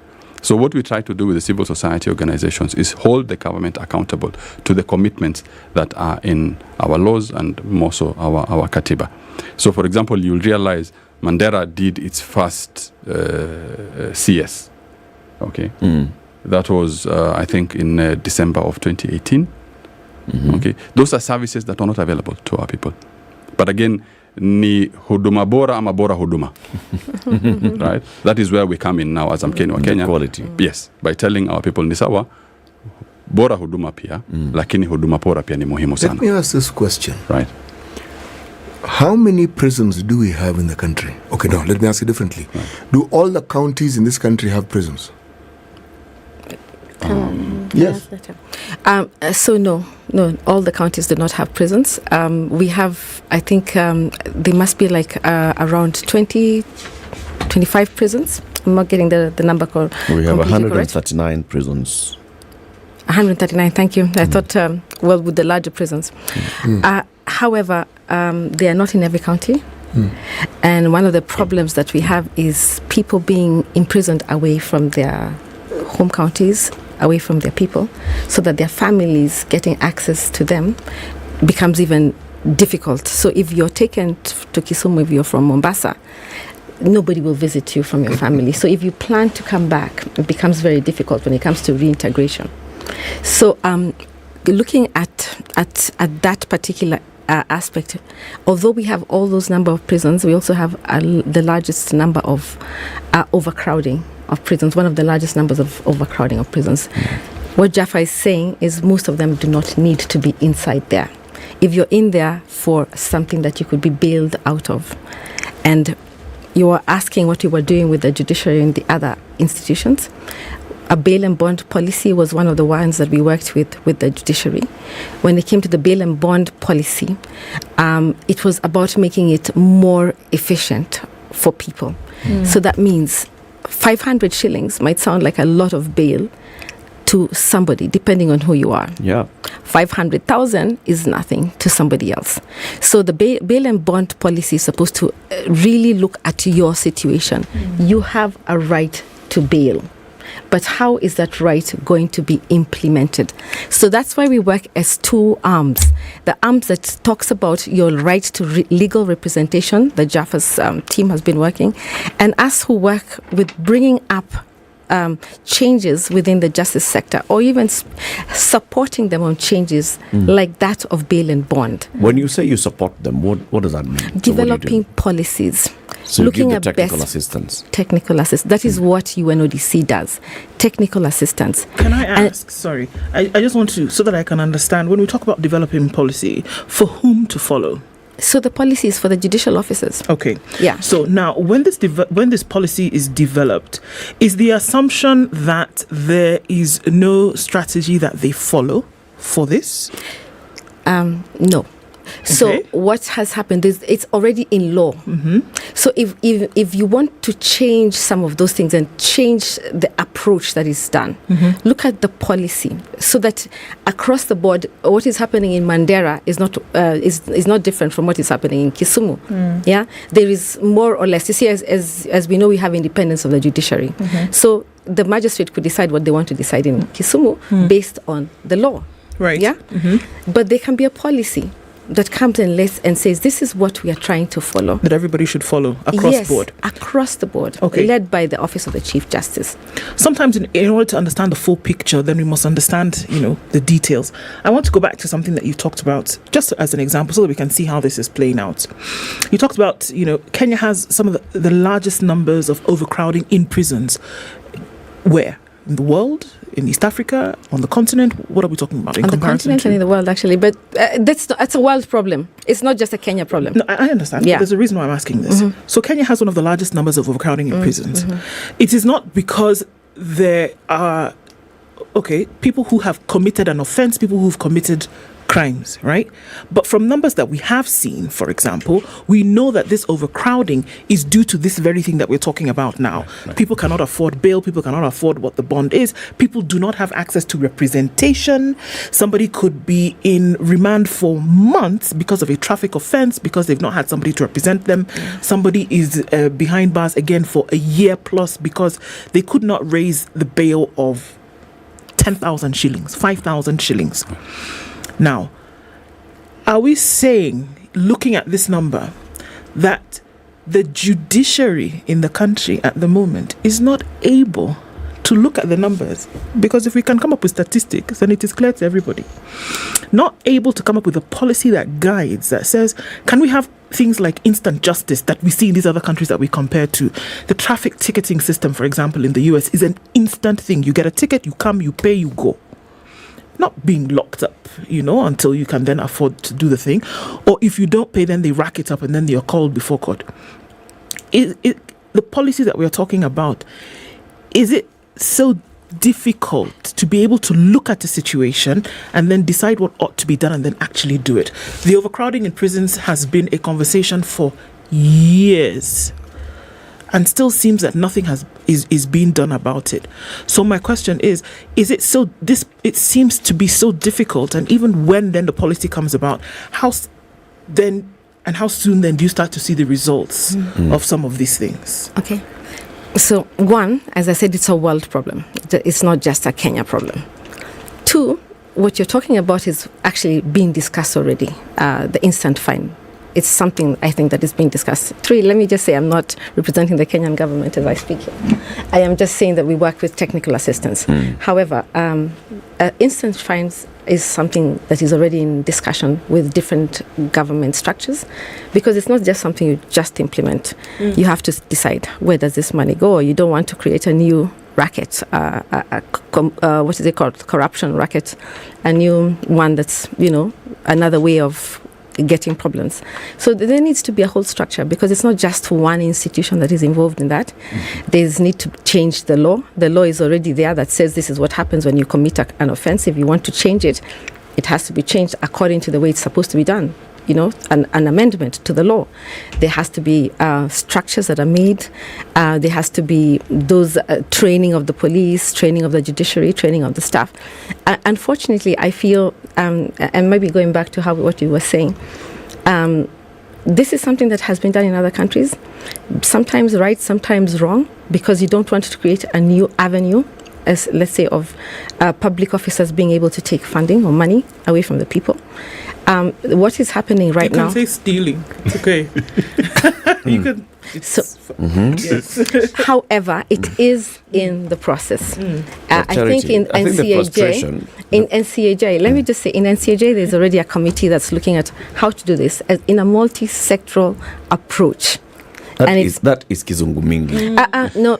That is kizungu mingi. The problem is you expect everybody. We've had the CJ here. Quick results. Not You expect. So you're supposed to get results, but there is no. It's not going to be what is called silver bullet.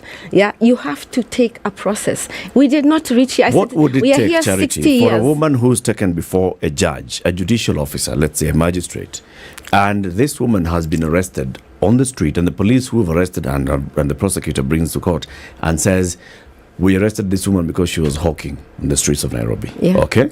What would it take for a judicial officer to actually ask that woman, what were you hawking? Do you have children at home? Can you afford 500 shillings? Pay 500 shillings, go home. Or go home tomorrow and come with somebody.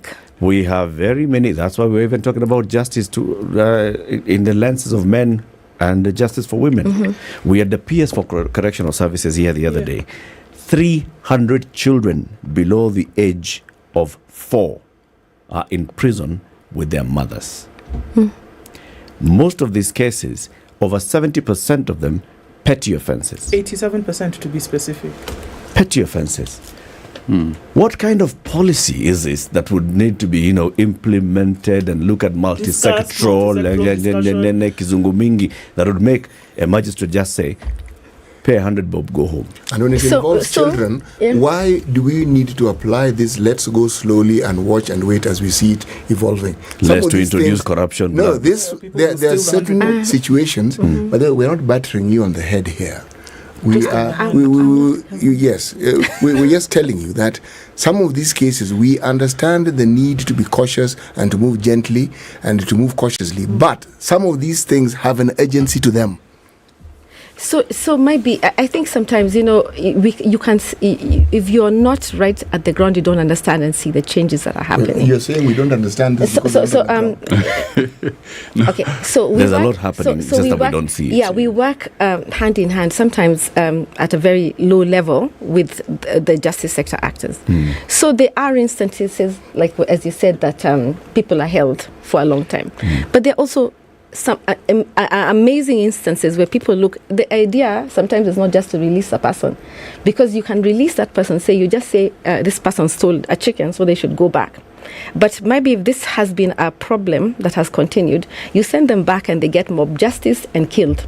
And that is one of the things that happen. Or you send them back and the community does not accept them back because they think that justice has not been served. True. The idea of justice for most of us as Kenyans, and you have seen that, yes, we believe that unless you go to prison, you have not served your debt to society. You know why we think that way?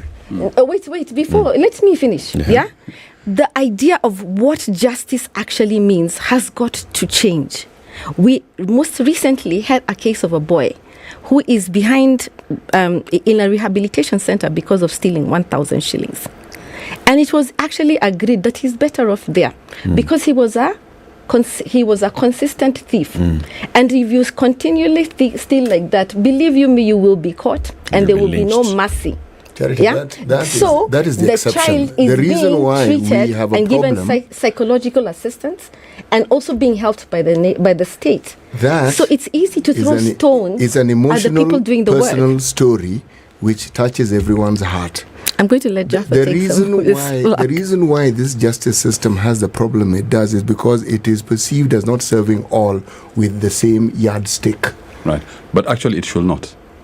That is, I think so, because we need to tailor-make solutions to the problems of our respective communities. Yes, we do. Yes. When you have glaring crimes that actually affect the entire nation, and the perpetrators or those who are accused are known, persistently we never see any. Literally, we do not see justice. There are court cases which go on forever until people die. Right. So it's like they die with the cases. Right. Everything that Charity is saying is true. True. And she is right in that you really want to look at the most vulnerable and look at how this system treats these vulnerable people, because that's probably the yardstick by which we will be judged.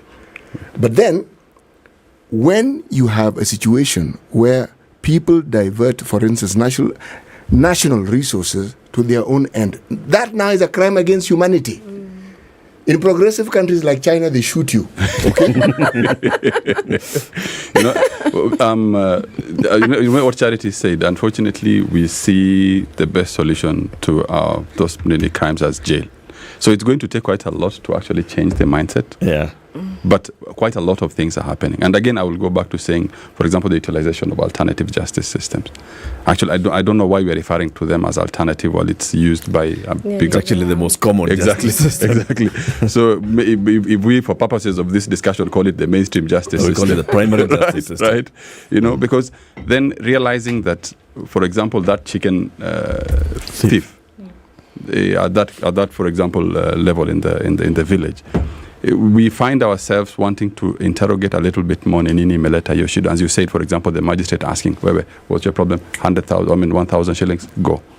Okay. But we need to make sure that when he goes back to that community, as Charity says, that person will be safe. Isikwetu kizungu mingi though, I understand what Eric, you're saying, because we also take this as an opportunity of trying to get what is the angle that comes from Jaffa, consider city. Yes. That 1,000, even that 200 may not be available. Right. But can somebody not stand surety on their own recognizance? Because that is also acceptable. No, actually, city, that's happening quite a lot. You'll realize quite a lot. Before I joined the UNDP, I was practicing. Yeah. And you'll realize the magistrate or the judge, anakuambia, how much can you afford? He's like, I'm releasing on your own cognizance. Yeah. It's not as popular as we would want it. Okay, but again, when cases like the Murwatetu case that helped judges get more power, so to speak, because unfortunately sometimes they are boxed in sentencing requirement, saying that the maximum sentence here is death or the minimum sentence is death. But what that court case, for example, enabled us to do is give back power to that judicial authority, the judicial officer, saying that I can try to consider other factors and thereby give a different sentence. Give a different sentence. So that conversation will not have happened 5 years ago.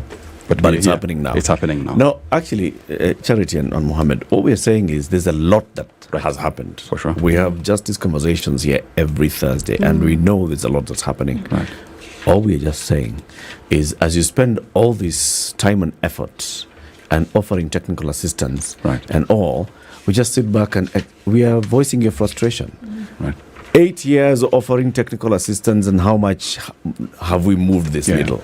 Yeah. Okay? Yeah. And we thank you for coming and joining us today. You will come again soon. Thank you very much, Grace. Charity Kagwendongo is the head crime prevention and criminal justice program for Eastern Africa at the United Nations Office on Drugs and Crime, and Mohammed Jaffa is a program manager at UNDP Amkeni wa Kenya program. Keep it here for more conversations coming up in the next hour. It's 8 a.m. Thank you.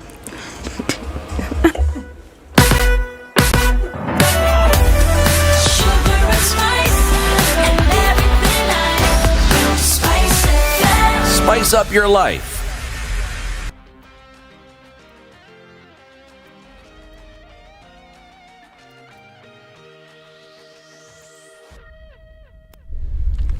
Good morning, this is Zizo. I'm Dennis Aseto. The Employment and Labour Relations Court has issued temporary orders barring President William Ruto from revoking the appointment of Captain Paul Rukaria as the chairperson of the Kenya National Trading Corporation. The court issued the orders pending the hearing and determination of a petition filed by Captain Rukaria, which was certified as urgent. The respondents and the interested parties were directed to file their respective responses to the application and the petition within 21 days of service. President Ruto and Attorney General have been listed as the first and second respondents respectively, while Hussein Tene and the Law Society of Kenya are the interested parties in the case. And former Nairobi Governor Mike Sonko has pleaded with President William Ruto to intervene and assist him get back his money, which was frozen by the courts. Speaking during the launch of Nairobi Rivers Commission, Sonko said that he is among leaders and other persons who were victimized by the past administration for working with President Ruto. Sonko noted that DP Gachagua was among those who were victimized, even using courts, but since the president took over office, he has had his cases dropped. And the Director of Public Prosecutions, Nuruddin Haji, has directed Inspector General of Police Japhet Koome to open investigations into allegations of sexual exploitation in 2 tea plantations in Kericho. The directive followed revelations in an expose detailing sexual exploitation on female employees of Unilever and James Finlay tea plantations. The report put tea farm managers and superiors at the center of sustained sexual exploitation and abuse. The DPP asked IG to present the investigation file to the office within 7 days. Haji noted the allegations against the suspects are contrary to sections 4, 5, 6, 23, subsection 1 and 26 of the Sexual Offences Act, as well as section 6(1) of the Kenya Employment Act. The Ministry of Tourism, Wildlife and Heritage has released a report of the tourism sector for the year 2022, which demonstrated a gradual rise in performance after the harrowing effects of COVID-19 pandemic. While presenting the report, the Ministry of Tourism, Wildlife and Heritage Cabinet Secretary Penina Malonza stated that the tourism, wildlife and heritage sector has accounted for 10.4% of the country's gross domestic product, equivalent to $9.6 trillion, 5.5% of Kenya's formal employment, and contributes to 4.2% of the national gross fixed capital formation. Malonza revealed that the number of visitors to Kenya was higher than in 2021, but still lower than those in the year 2019, which makes the recovery rate at 72.4% against the 2019 arrivals, higher than the global average of 63%. And the Kenya Urban Roads Authority has cleared the air on the allegations that 2.7 billion shillings road maintenance levy was lost. Kura's response comes following recent revelations by the Auditor General's report that Kura couldn't account for 2.7 billion shillings. In a release, the agency has clarified that the report by the Auditor General did not cite any misappropriation of funds, as the RMLF funds were fully accounted for both in the consolidated financial statement and the RMLF financial statement. And senators now want the Central Bank of Kenya and bank managers to explain allegations of fraudulent activities involving customer accounts at various Kenyan banks.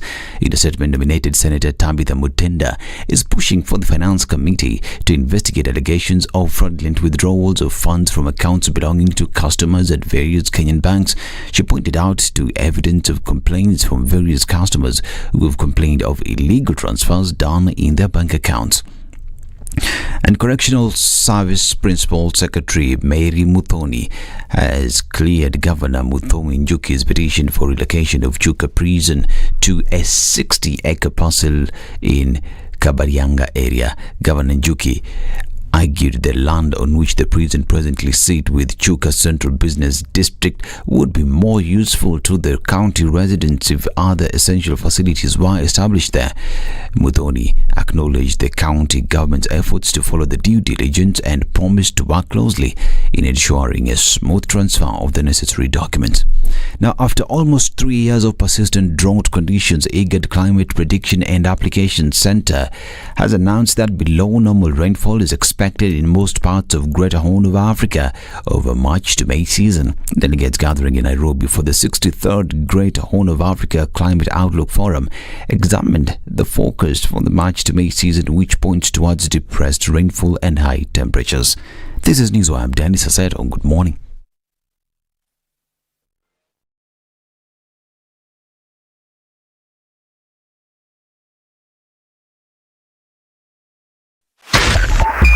.5 Spice FM, Kisumu.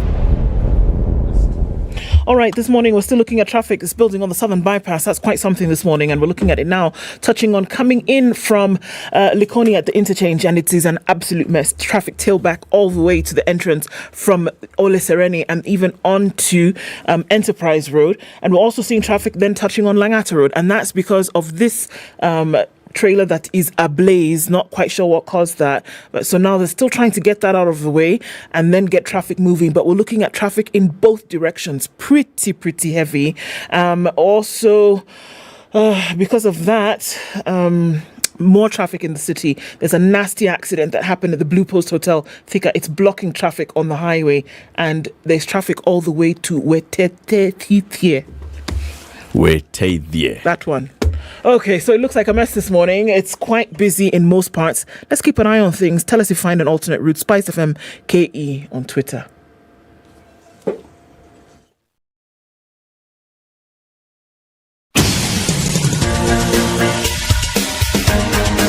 This is The Situation Room, the home of hard-hitting political commentary and penetrating insights about the state of the nation. This is a talk radio experience like no other. The Situation Room, a place for hard truths, debates, and elevated conversations. The Situation Room, witty, political, engaging, deep, controversial. In the room, we have C.T. Muga, researcher, academic, seasoned political observer, a fountain of wisdom in these politically uncertain times. Ndu Oko, Nigerian by birth, Kenyan by choice, communications expert, Pan-Africanist, a truth seeker and believer in people power, and Eric Latif, agent provocateur, the man in the chair, seasoned journalist, news hound, a man who believes in punching up, not down. This is The Situation Room, the only way to start your day. This is Kenya's biggest conversation, without a doubt, and the only such kind of a conversation that takes place on Kenyan radio and TV and online each and every weekday morning, here between 6 a.m. and 10 a.m. every day. Now we have a new guest who's joining us in the studio. His name is Sandeep Raichura. Sandeep is a man who's really experienced in matters of investment. He is a CEO of Zamara Group and chairman of the Kenya Pension Fund Investment Consortium. We'll be talking about this NSSF story. days are coming to an end. The month is coming to an end. We'll have new contributions to NSSF. Why, how much, how? That's what we'll be discussing. Meanwhile, before your money goes elsewhere, can you put it onto Showmax? Yes. So that if you pay at least 300 bob this month, you get an extra month free. As you then stabilize, NSSF. There'll be no money that has to go towards another month because Showmax is going to give you another month for free. So pay for your subscription of 300 shillings and going upwards. For the basic one. For the basic, that you get everything that you want to or would love to watch. And so Showmax says if you do that this month, you've got 5 days to go, we'll give you another month for free. So exactly, as you balance these other things, you can be Showmaxing. Showmaxing a give. Nice. City? Yes? Please welcome Sandeep with the day's proverb. Yes, our proverbs for the whole of this week have been from the country of Tanzania. I've been challenged and I've been asked why it is I only cited 2 proverbs using the Kiswahili language. And the simple answer, it is my prerogative to determine in which language I present the proverbs. So it's simple. Okay. There is no democracy here, neither is it guided. Okay. Whoever despises a thorn in his foot will see it swollen or bloated. Whoever despises a thorn in his foot will see it swollen or bloated. Yes. Good morning, Sandeep. Very good morning, Eric. Thank you very much for joining us. Welcome to the hot seat of Kenya's biggest conversation. That proverb is from Tanzania. So forget the Swahili version. Let's just do the English one. What do you understand that proverb to be saying? Okay, so the way I look at it is if you have a problem and you don't deal with it, and you don't deal with it decisively and on time, you are going to create a much bigger problem in the future. And that is why I use the English version of this, which is a stitch in time saves 9. And that very much, I believe, sets the theme for our conversation today. And I'm definitely going to take out my 1 month subscription, my free subscription for Spice. Is it the Showmax? Yes. Even as I pay my higher NSSF contribution this month. Deal with the small issues today because they could become bigger. Sandeep, tell us about Zamara Group. What do you do at Zamara Group? Okay, Zamara, and is green your corporate color? Yes, green is part of our corporate colors, and that's why I'm wearing it. Zamara is a diversified financial services group. We specialize in actuarial services, pensions, medical insurance. We are by far the largest pension fund provider in Kenya and Eastern Central Africa. We have a presence in 7 countries actually now, because we've just moved into the DRC. So we are in 7 countries in Africa, and we have a Pan-African ambition. When you say you're the biggest pension fund provider, what does that mean? So we are the largest pension fund administrator in Kenya. We look after the retirement benefits for close to 200,000 Kenyans, spread across more than 350 corporates. The total assets that we look after, or total assets under administration, are over 350 billion shillings, which is a sizable portion of Kenya's pensions industry. We've had the former CEO of the Retirement Benefits Authority here, and we've even had senior managers from RBA, and they've tried to explain to us that many people get to understand. When you talk about a pension, there are 3 different entities that deal with your pension. Are they 3? Am I right? Yeah, around 3. Okay. So who are they? And then... Okay. So there are 3 entities, as you say. So we are pension fund administrators as Zamara. So our role is to work with the pension funds, the sponsors of pension funds, the trustees of pension funds, to ensure that the member records are being properly kept, the historical records are being kept, the contributions are being properly allocated, members' benefits are being paid, taxes when required are being paid, the books and accounts are being kept, documentation, compliance is being done, and a very, very important function that we do as Zamara is to ensure that members of pension funds are properly guided, they get the right information in terms of how much they are saving, what their options are when they retire or otherwise exit, and overall is to ensure that the day-to-day operations of a pension fund work well. You then have the investment manager, whose job is to invest the money in accordance with the policy that has been set by the trustees of the pension fund. Okay, so their job is to implement the policy. They don't hold the money. The money is held by an independent custodian. So this is typically a bank. So that bank will hold the money, they will hold the title deeds, they will hold the securities, they will collect the dividends, they will execute the trades. So it's a system of checks and balances where all three of us check our work. It's a system that has safeguards in it, so everything tends to work well. And this is why the pension system in Kenya has been a good success story for us and something that we can be proud of in the whole of Africa. You say it has been a success story. What are the pillars and the structures of this success? What are the things that we see that make us resoundingly accept or say that it is successful? Okay, so let me just rewind back to 20 years ago, okay, where we had a pension sector that, members' interests were not always protected well. Schemes were not being well run. Pension funds were simply an extension of the employer. You had poor investment decisions being made. We saw them in the papers all the time. And the member of the pension fund was not well taken care of. Post the legislation in 2000, we have seen a very sea change. We have seen very, very good protection of the benefits of members of retirement funds. We have solvency standards for pension funds. There are criteria on how benefits must be calculated, how fast they need to be paid. There is a huge improvement in the governance of pension funds through participation by members, through the separation of roles that I talked about between an administrator, fund manager, custodian, and requirements for annual general meetings, higher disclosures and transparency. So all of that has worked well. And when you look at the assets in the industry, they have grown from 80 billion in the year 2000 to 1.6 trillion now. So that's a very significant growth. However, when you look at other measures which are equally important, are more Kenyans covered? I think we are failing. Are the benefit outcomes much better? Are we meeting, are Kenyans retiring with decent, reasonable benefits? We don't seem to be doing well. Are the benefits we are paying, are they sustaining people in their old age? Again, the answer is no. Okay, these assets that we're accumulating, the 1.6 trillion, yes, it has done hugely good for our country, but are we kicking at our potential? Could we be doing much better?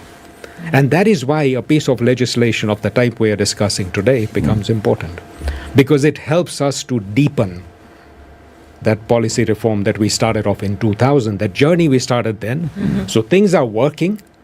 We've covered a lot of ground, but if we are to make a real difference, we now need to make bolder policy decisions. Okay. So this most recent one that we've seen, obviously, is an increase in the amount of money that Kenyans are going to pay towards saving.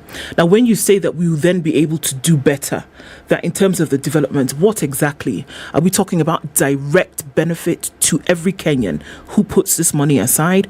Or are we talking about systemic policy? What is it that we are talking about when we say that with the change in this policy, then we'll be able to do better? Who then is the beneficiary of the better? Okay, absolutely. Look, so first thing I think it's important for all of us to appreciate, this is not a new piece of legislation.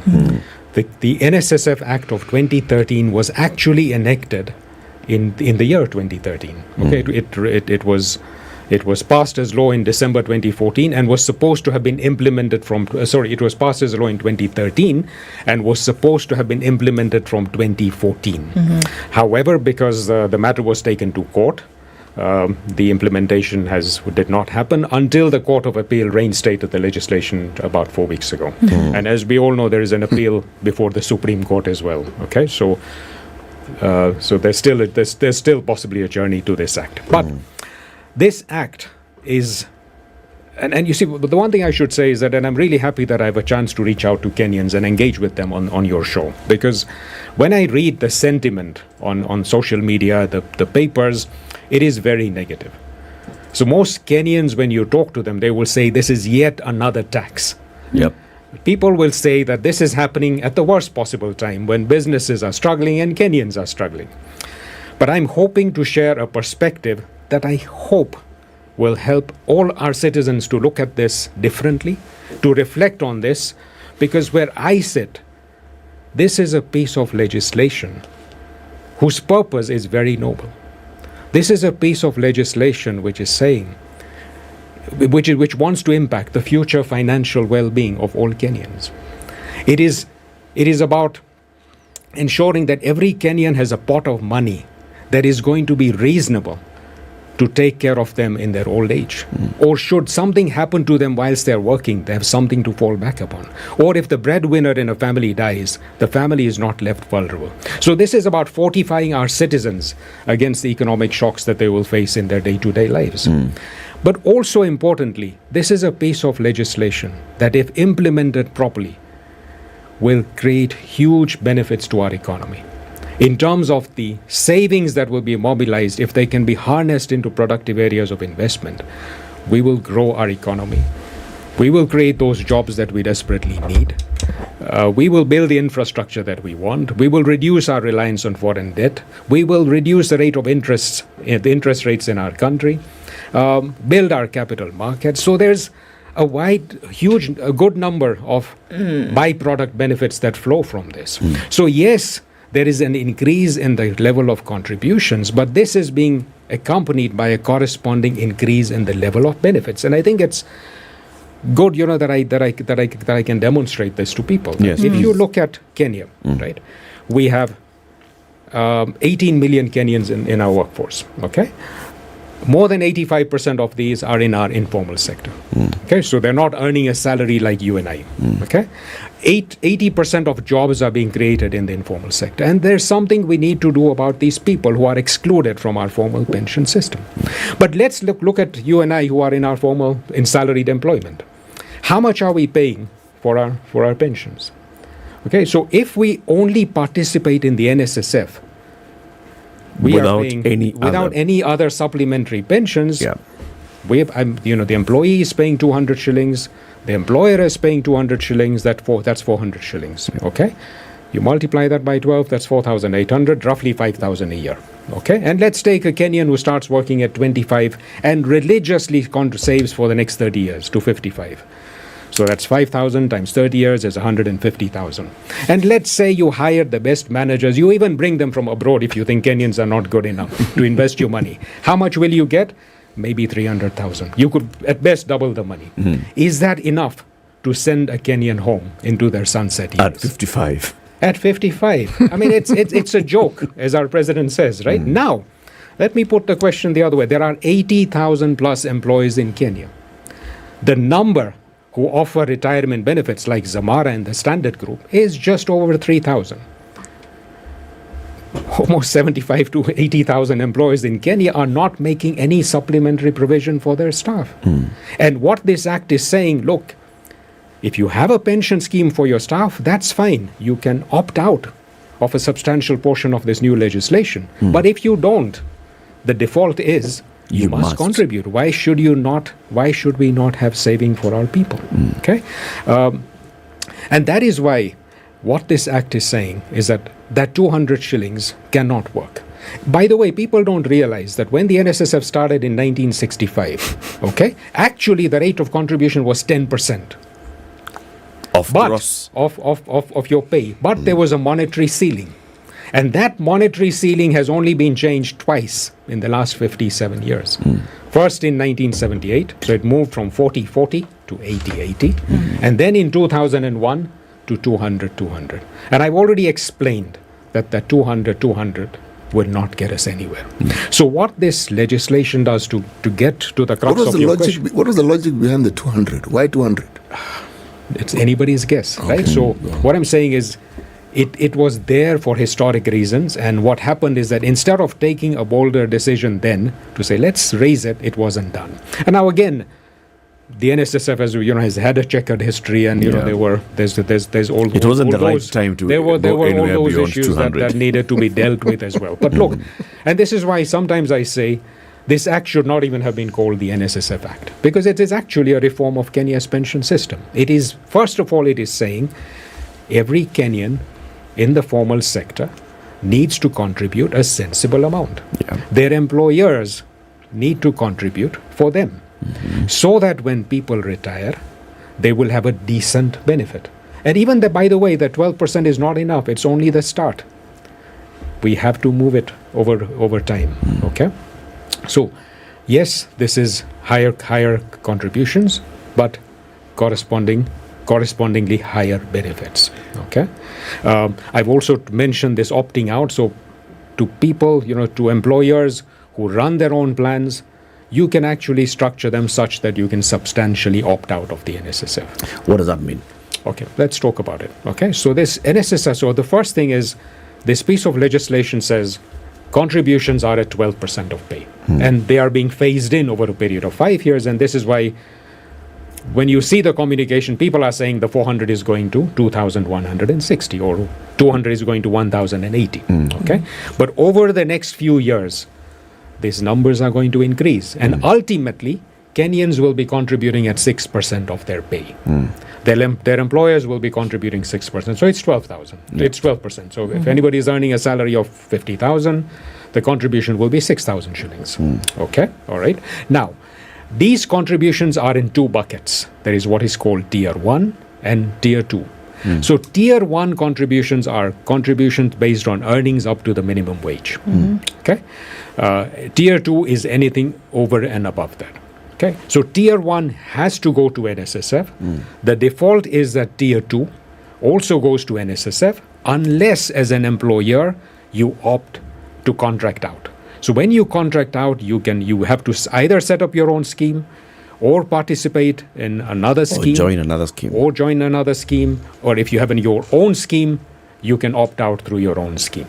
Okay. Now, therefore, a substantial portion of the contribution is with your employer if you opt out, if the employer chooses to opt out. Okay, so that's how the Tier 1 and by saying opt out, yes, are we talking about opting out of this 6%, 6 plus 6%? No, that's a very important point. Or is it 6% so locked first of to all, NSSF? the overriding objective of this act is to say people have to contribute in aggregate the 6%, 6% by employees, 6% by the employer.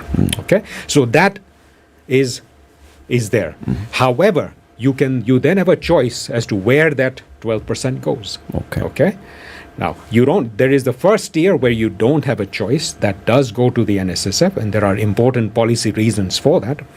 The balance, which is for most employees, the bigger portion of their money, can go to another plan. Okay, provided it is approved, it meets certain standards, which is important.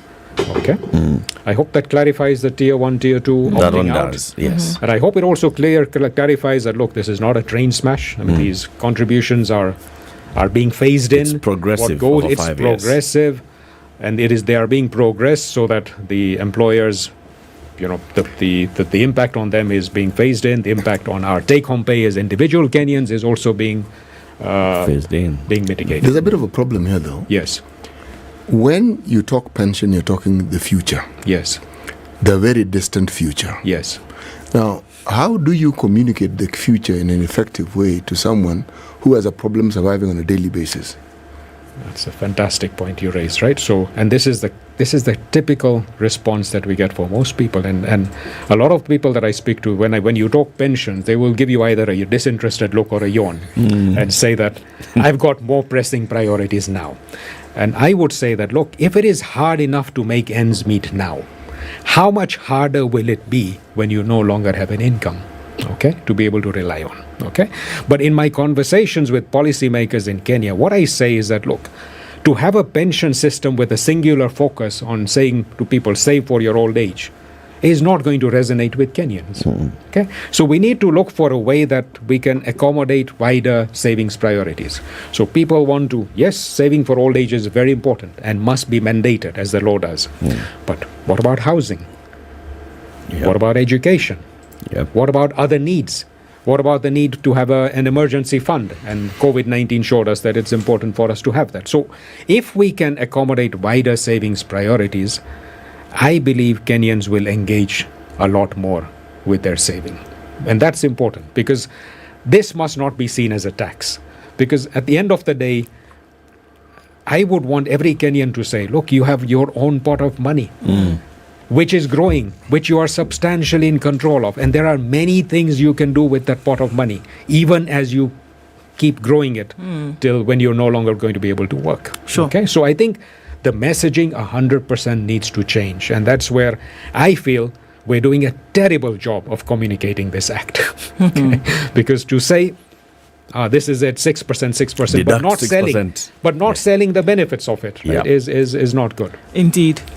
The guardian, or rather the custodian of the fund, also is a matter of importance for a lot of people. To say that, all right, so you're putting this money away.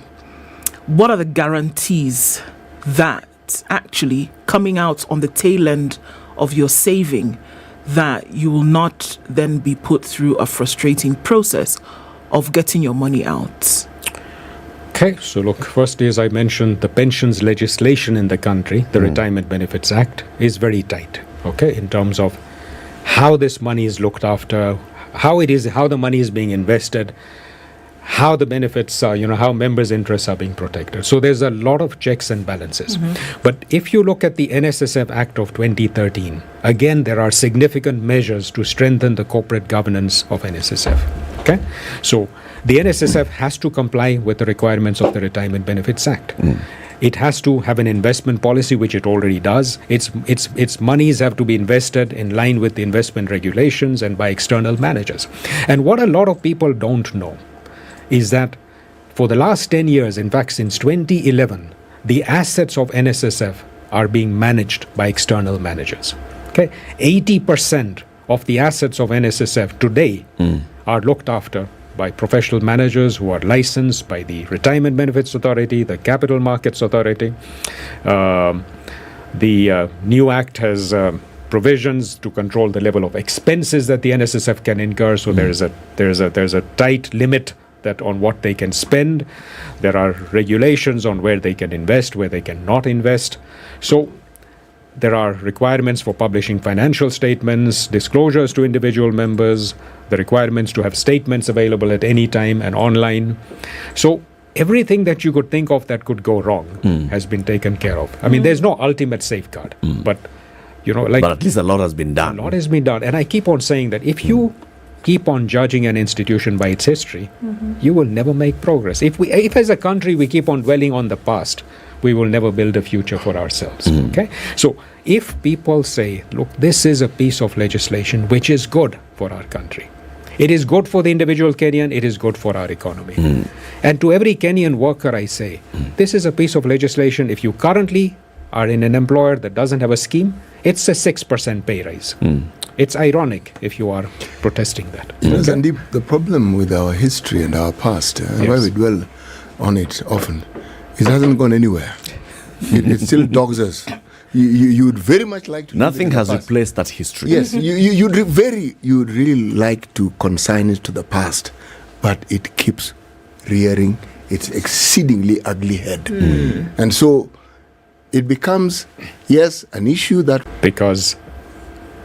I think a lot of good things in my experience,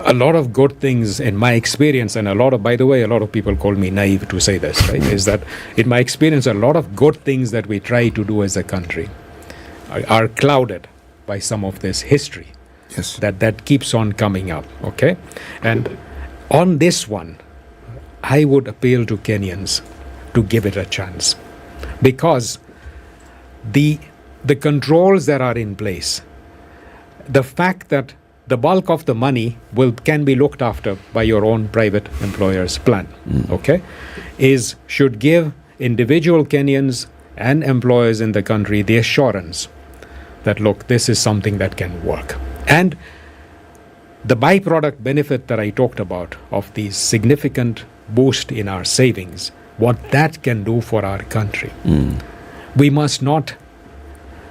And even if we don't have a perfect system, we cannot say that we are not trying. We're not doing things just because we are boxed into our history, which is not good, right? And we will never do anything if we keep doing that. Okay? It's 27 minutes to 9. I want us to take a break so we can look at traffic and the weather forecast for the day. Sandeep Raichura is the CEO of the Zamara Group. He is also the chairman of the Kenya Pension Fund Investment Consortium. We are talking about the NSSF Act. He says, let's not call it NSSF Act. That's all it's called now. But ideally, it should have been called the Pension Act, right? Or something like that. We're talking about what the impact of this is. What does it mean? Trying to get to understand it better. Sandeep, you're a man who's traveled a lot. I mean, your organization deals with 7 countries in Africa, and of course, you've traveled far and wide. Emirates. I'm sure you've flown Emirates. And they say fly better with Emirates. Fly best with Emirates, first class or business class. When you are in that, you basically are being treated like the royalty that you should be treated as somebody who has saved well for their pension and for their future.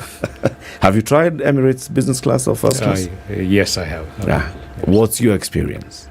Of Emirates as an airline? Of the first class, Kwanzaa. Of the first class, I haven't traveled first class, I've traveled business class. I don't think I'm quite at that stage to do that, but yeah, it's a good experience. Yes, a very, very restful flight, and they really pamper you well. They pamper you well. Indeed. What does pampering mean? What do they do? Okay. What do you remember receiving? So good food. For those who drink, I don't, but good drink. A seat that almost becomes a bed, so you can have a nice rest. By the time you land, you're very fresh. So yeah. When you exit, when the check-in process, the exit from the airport is also very good. So all those things make a good experience. That's it. And that's what we're talking about. Fly better with Emirates, 25 to 9.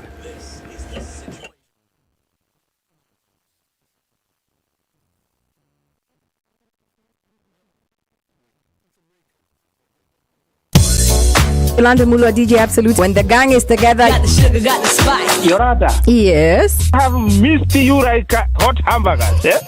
like hot hamburgers. You know, bad boys give more money than you can count. Hey, bad boys get more money than you can count.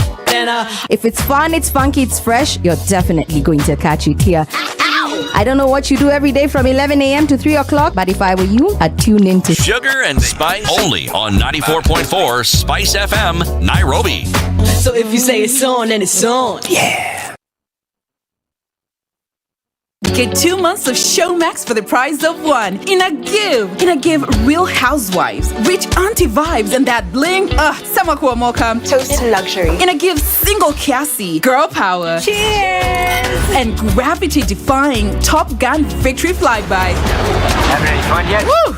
In a give Kupindukia. So subscribe now to get 2 months for the price of 1 from only 300 shillings for limited time. In a give highs of 29 and lows of 16, and we'll see highs of 30 and lows of 13 in Nakuru.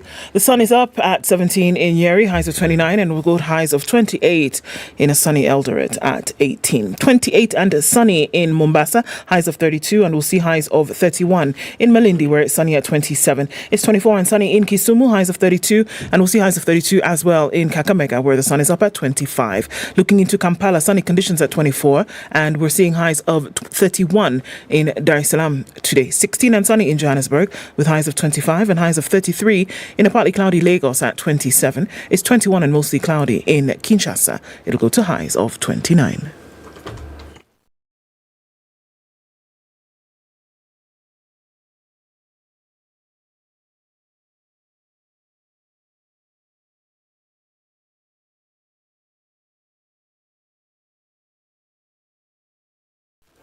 All right, so the few vehicles that are moving at the entrance of the southern bypass, that's going to take some time to become a smooth flowing traffic. It's still very heavy because of this vehicle that is still burning quite some, and they're still trying to put it out. So that means traffic has been held in and outbound on the southern bypass. So if the southern bypass was your go-to escape route, you're going to have to use another one for today because that's not moving just yet. They're working on it. Hopefully we get out of that pickle in a short time. The Thika Superhighway traffic moving along not too poorly right now, getting into the city bumper to bumper, but it's moving ever so slowly. Same thing on Kiambu Road this morning, getting into the city. Limuru Road, Westlands, James Gishoro, out of that area, we're looking at quite some traffic still continuing as well. Let's talk on SpiceFM KE on Twitter in a short while and see how things are moving.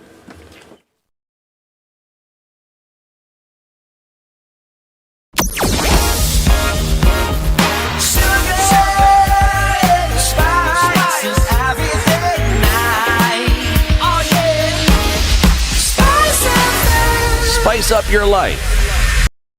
Mature, intelligent talk every morning. Spice up yourself.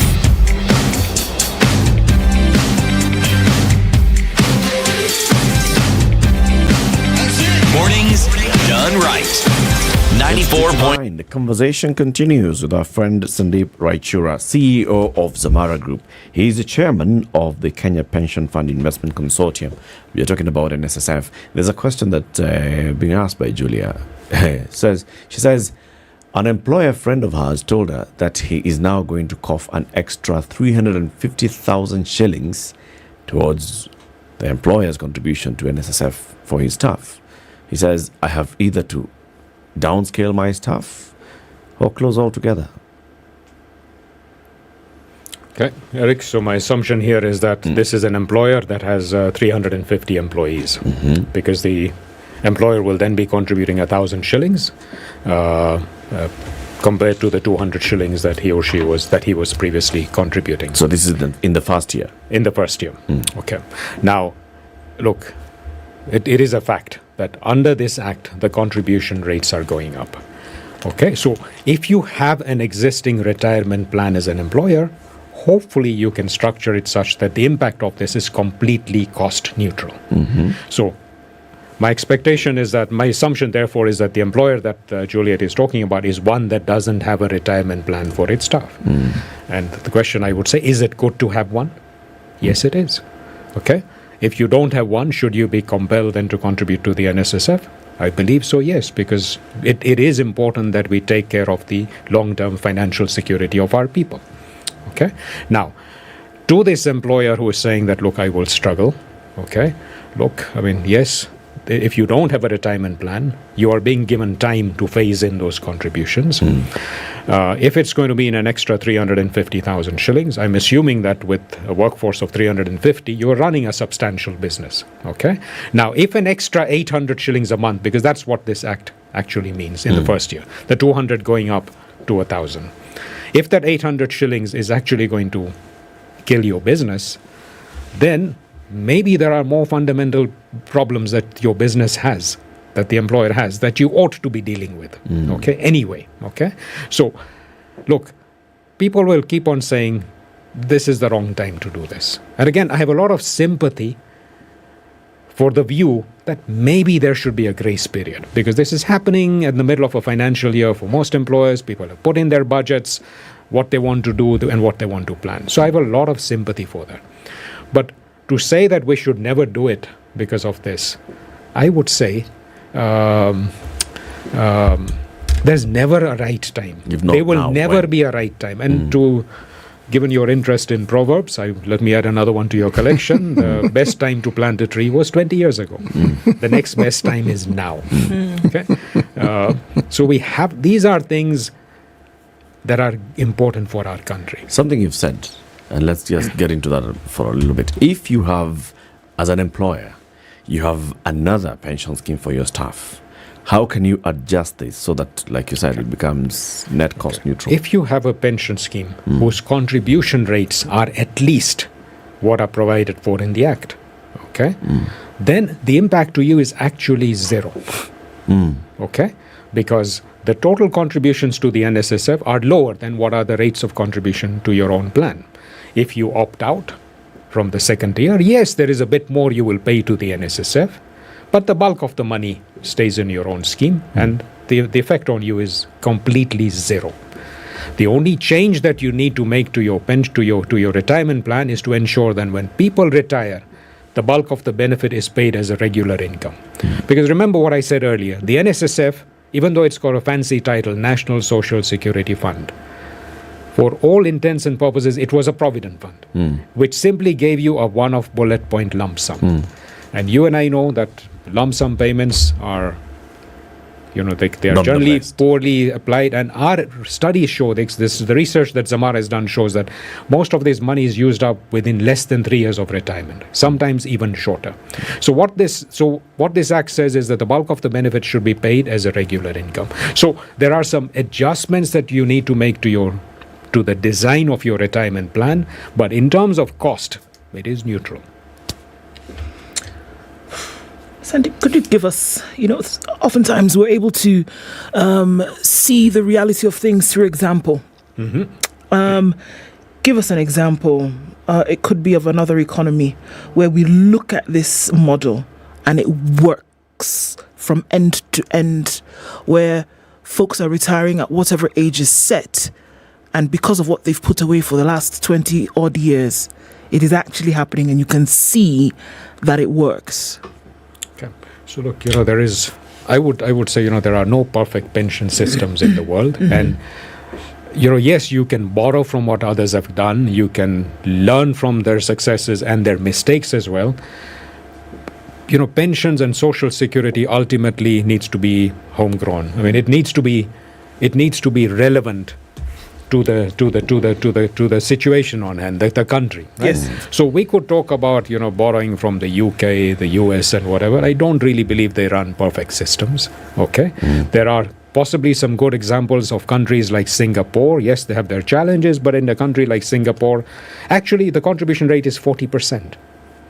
Okay, it's 20 by employers, 20 by employees. But in Singapore, you have a pot for housing, you have a pot for your medical, and for other things as well. Okay, there are countries that are looking at how to save for other purposes as well within a pension system. But look, I can say that if I look at countries with good retirement systems that have good outcomes for their members, for their citizens, with mandatory systems, they do tend to do well. In terms of the eventual outcome for the citizens of that country. The benefits to the economy can be huge. Okay, so there are examples like countries in Chile, Latin America, which implemented reforms of this type some years back.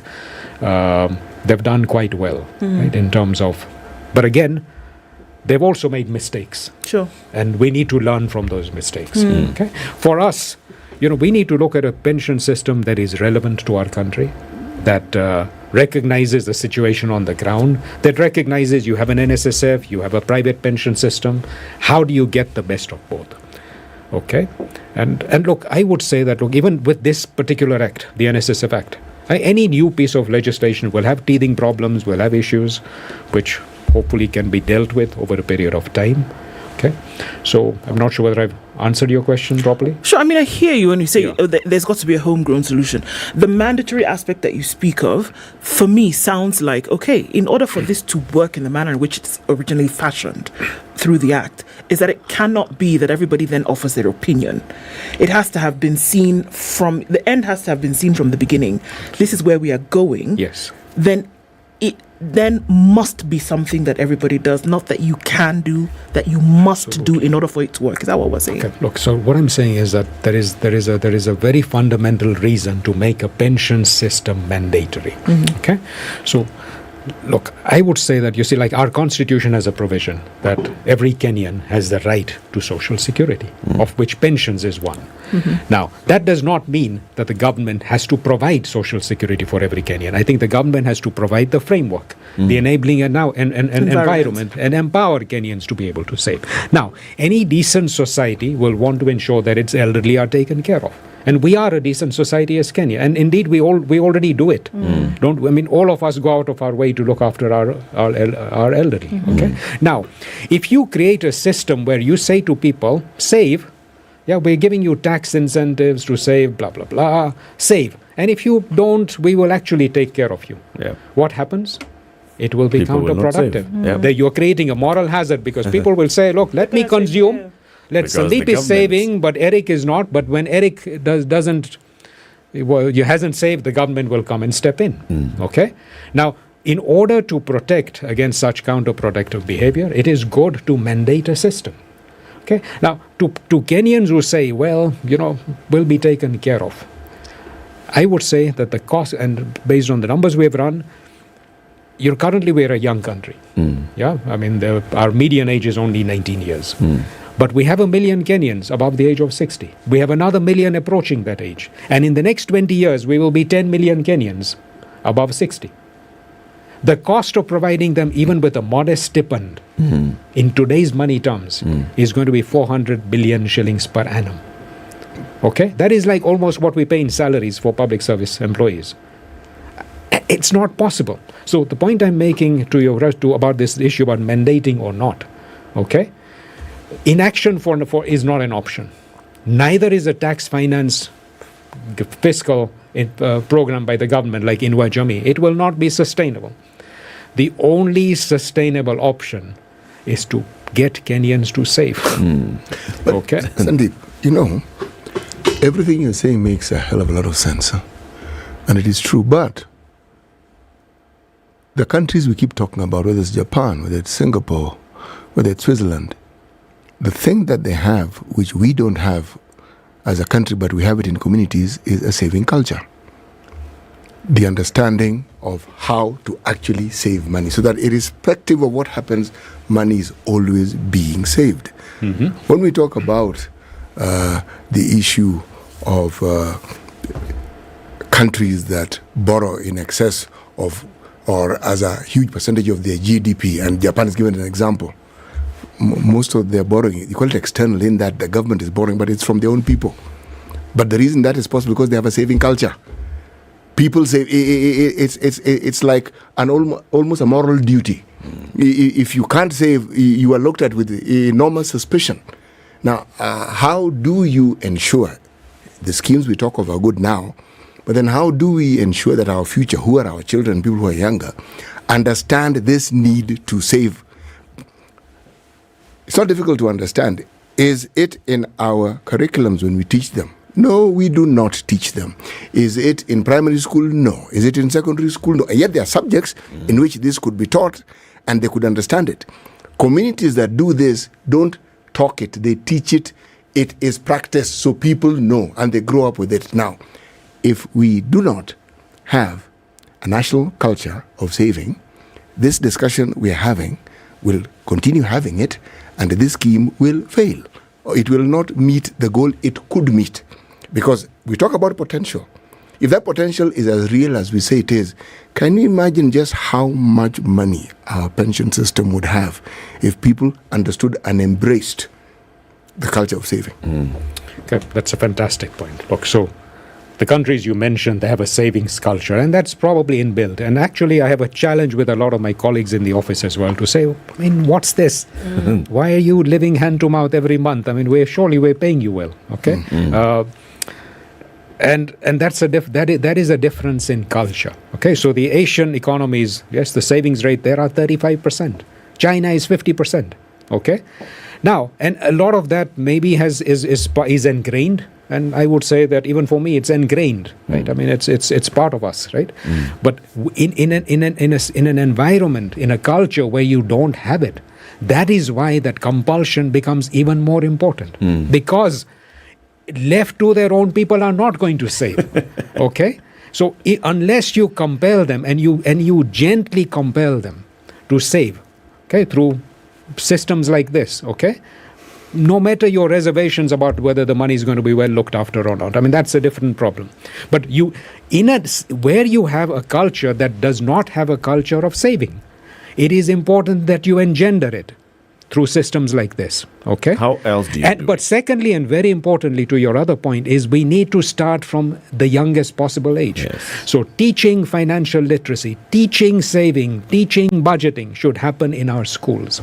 And that is why as Zamara, we have a program called Zamara Angaza, which is actually saying, let's go to the lowest possible age. Let's teach young Kenyans from the beginning the value of saving, even as we teach them about integrity, about other good values that are very important for our country to deal with some of the issues that you mentioned. Okay, so what I'm saying is, yes, that is very important. We need to do it. It needs to be part of our school curriculum, and we need to promote this savings culture to everybody. Okay, and that is why conversations like this are critical and important.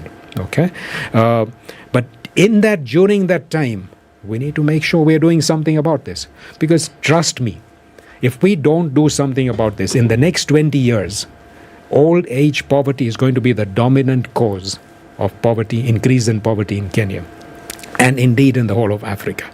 This is a crisis of exponential proportions, that because we are all short-sighted, we are not seeing it. Okay? So I think this legislation will go a long way towards, first of all, getting people to save and having that pot. You sell the case very well. Yes. And like you said, we didn't plant the tree 20 years ago. So this is the only other time that is left for us to plant the tree. However, now this is the other side of perceptions and all. Like Siti was saying, our history with NSSF, history with government and how government manages its own finances that we give it in terms of taxes. Now, when you see the president hosting, within the first 100 days of office, he's hosting pension fund managers and others and saying, okay, people come sit down. And the conversation is, how do we encourage the culture of saving, but how can we work together so that instead of government going to borrow out there, we can borrow money from you so that then we can use this money to build houses and affordable housing and all. And the history of seeing again the government pushing on this particular conversation and saying we need to contribute more so that then the government has access to cheaper, affordable loans. People sit back and ask, this is the same government that owes people 60 billion, is it 600 billion shillings in unpaid debt? This is the same government that is spending left, right, and center and calling that spending austerity. This is the same government that has blown its entire budget for the year in 7 months. Yes. Same government. And it is proposing to spend 300 billion shillings more this year than it did last year. And then the government comes and says, actually, that law that we passed in 2013, now we're going to implement it and we start immediately. And this is what we want you to do. We want to compel you. First of all, start paying more money. Here's a question, an argument by Johnson. He says, this is actually a tax. This is how it's going to work. Step 1, get everybody to save. Step 2, get pension funds to lend to the government. Step 3, devalue the loans to government through inflation. Okay, so we have I think, look, those are all observations that people make, and I'm seeing them all the time.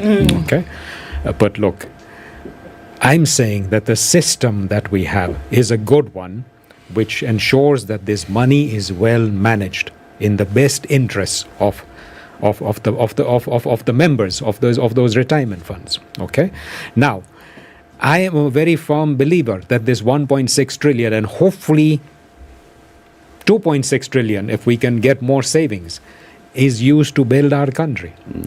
Okay, because you see, pension saving is long-term saving. Okay, and it is ideally placed to pension funds are hungry for long-term returns. Okay, and if they can get it by investing in good projects, whether they are infrastructure, whether they're housing, but at the same time, as long as you are not compromising on the returns to the members of the pension funds, and that is why there are trustees who have fiduciary responsibilities around these. There are advisors such as Zamara in terms of advising on investment strategy and where to invest, where not to invest. There are licensed managers in the country who have a duty to ensure that the members of pension funds are getting a good return on their money. But I believe for the pension sector in Kenya to be able to contribute to our socio-economic development as a country is important. Okay, now, that doesn't mean that tomorrow pension funds write a check to the government to say, hey, you're overspending, spend it. Okay? No, that is not. And that is why I believe that, look, all Kenyans need to step up. I mean, aren't we the ones who elect our governments? I mean, we are a democracy, yeah? And should we, and yes, it's good to see people are speaking out, like the question that you are asking, right? To say, look, this money is not to be misused. It is. And to the point about, is this money going to be loaned to government? Almost 40 to 50% of pensions money is actually invested in government securities currently. And it is a good investment. It is not a bad investment. It's giving 13-14% returns to pension funds. Okay? Yes. Now, look, I feel that, we can keep on talking about everything negative. Okay? But Eric, I would want to say for a moment, let's look at what is positive. How can we safeguard those positives?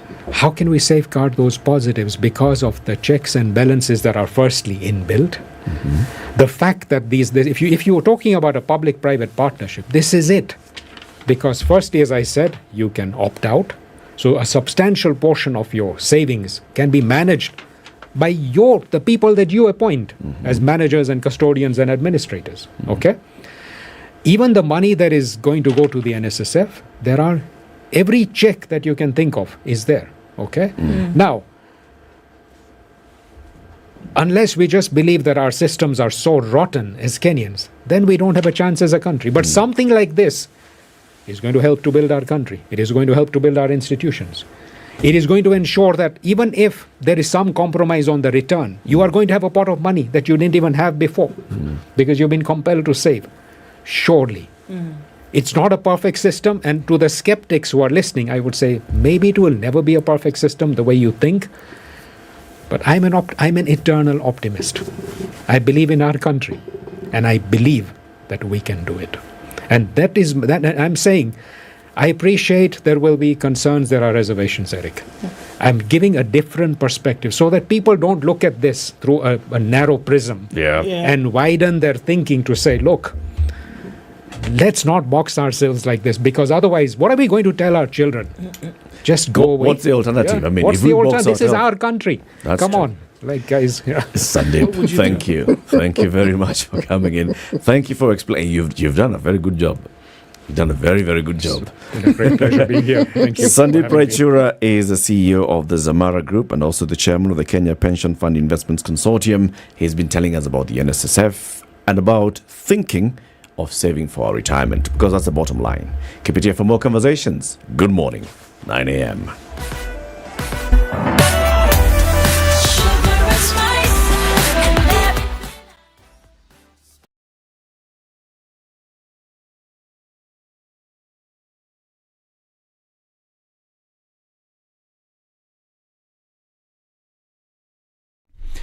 Good morning, this is News. I'm Dennis Aseto. The National Assembly Departmental Committee on Justice and Legal Affairs is set to vet Shadrach John Mose for the position of Solicitor General today. This follows the appointment of the former Kitutu Masaba Member of Parliament by President William Ruto in February 13th, 2023. In a communication to the House, Speaker of the National Assembly, Moses Wetangula, notified the House of the appointment, which was made in exercise of powers conferred by Section 9, Subsection 1 of the Office of the Attorney General Act of 2012, as read together with Section 3 and 5 of the Public Appointments Parliamentary Approval Act of 2011. Now, the High Court has stayed summons by DCI requiring lawyer Dunstan Omari to appear before the investigations agency and record a statement on the invasion at the home of former Interior CS Fred Matiang'i. The court also issued a stay of enforcement of the undated notice to compel attendance under Section 52, Subsection 1 of the National Police Service Act, number 11A of 2011, compelling Omari to appear before the DCI on the 22nd of February to give information in connection to the invasion and raid of the residence of the former Cabinet Secretary, Dr. Fred Matiang'i. The court also issued order prohibiting the Inspector General of Police and DCI from commencing any further criminal investigations, arresting and questioning in respect to the applicant's performance of his professional functions in the advocate or client relationship between the applicant and Fred Matiang'i. Omari moved to court on 21st of February seeking orders against the summons issued by DCI, seeking to have him record a statement on invasion of his client, former CS Matiang'i, at his residence. The court directed that the case be mentioned on the 8th of March for directions. In his application, he has named the Inspector General of Police as first respondent and Director of Criminal Investigations as second respondent. He has named Law Society of Kenya as an interested party. And the Employment and Labour Relations Court has issued temporary orders barring President William Ruto from revoking the appointment of Captain Paul Rukaria as the chairperson of the Kenya National Trading Corporation. The court issued the orders pending the hearing and determination of a petition filed by Captain Rukaria, which was certified as urgent. The respondents and the interested parties were directed to file their respective responses to the application and the petition within 21 days of service. President Ruto and Attorney General have been listed as the first and second respondents respectively, while Hussein Tene and the Law Society of Kenya are the interested parties in the case. Now, comedian Eric Omondi has defiantly stated that despite being arrested and charged for unlawfully assembling outside Parliament, he will now take his protest decrying the country's state of economy to State House. Speaking outside Milimani law courts after being released on bail, Omondi urged Kenyans to accompany him to State House even if there is no guarantee that they will be granted an audience with President William Ruto, whom he says is seemingly not privy to the hardships that Kenyans are currently facing. Listening. Mr. President, this is my personal request. We are all suffering. I can assure you, more than 65% are suffering. A government report released last week inasema 6 million Kenyans are at the verge of starving. 6 million Kenyans. Because of that, if you are a parent and you are a Kenyan and you lack basic needs, kama hauna unga, hauna sukari na hauna mafuta, andika shopping list, kuja nayo kwa paper, tutaenda nayo State House, tupeleke president, kwa pole tu. Chances are high tunaweza kosa president, anaweza kuwa pengine ako busy. Tutarudi tu mpaka siku ile atatupatia audience na tutata CVs hapo. Now, the Director of Public Prosecutions, Noreen Haji, has directed Inspector General of Police Javed Kobe to open investigations into allegations of sexual exploitation in 2 tea plantations in Kericho. The directive followed revelations in an expose detailing sexual exploitation on female employees of Unilever and James Finlay tea plantations. The report put tea farm managers and superiors at the center of sustained sexual exploitation and abuse. The DPP asked the IG to present the investigation file to the office within 7 days. And Ukrainian First Lady Olena Zelenska has urged the United Nations to establish a special tribunal to try Russia for crimes of aggression to ensure Moscow's invasion never will be repeated anywhere. Ukraine has pushed for several months for the creation of the tribunal to hold responsible those behind Russia's invasion of the country 1 year ago. Ukraine had envisaged presenting a formal resolution on a tribunal for the anniversary of the invasion Friday, but the initiative has been postponed according to diplomats. This is New Time. Dennis Aseto. Good morning.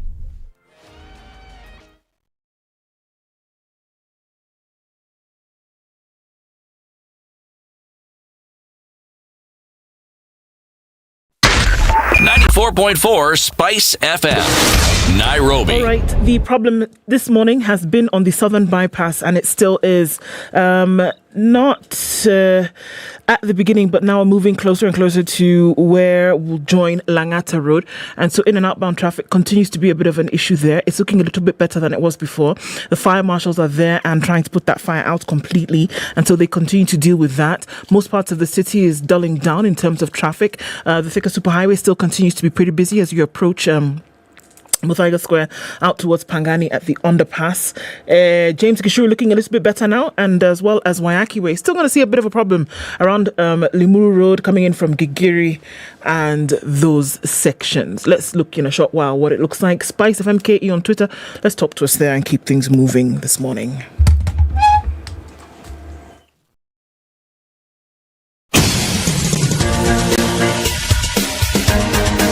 This is The Situation Room, the home of hard-hitting political commentary and penetrating insights about the state of the nation. This is a talk radio experience like no other. The Situation Room, a place for hard truths, debates, and elevated conversations. The Situation Room, witty, political, engaging, deep, controversial. In the room, we have C.T. Muga, researcher, academic, seasoned political observer, a fountain of wisdom in these politically uncertain times. Ndu Oko, Nigerian by birth, Kenyan by choice, communications expert, Pan-Africanist, a truth seeker and believer in people power, and Eric Latif, agent provocateur, the man in the chair, seasoned journalist, news hound, a man who believes in punching up, not down.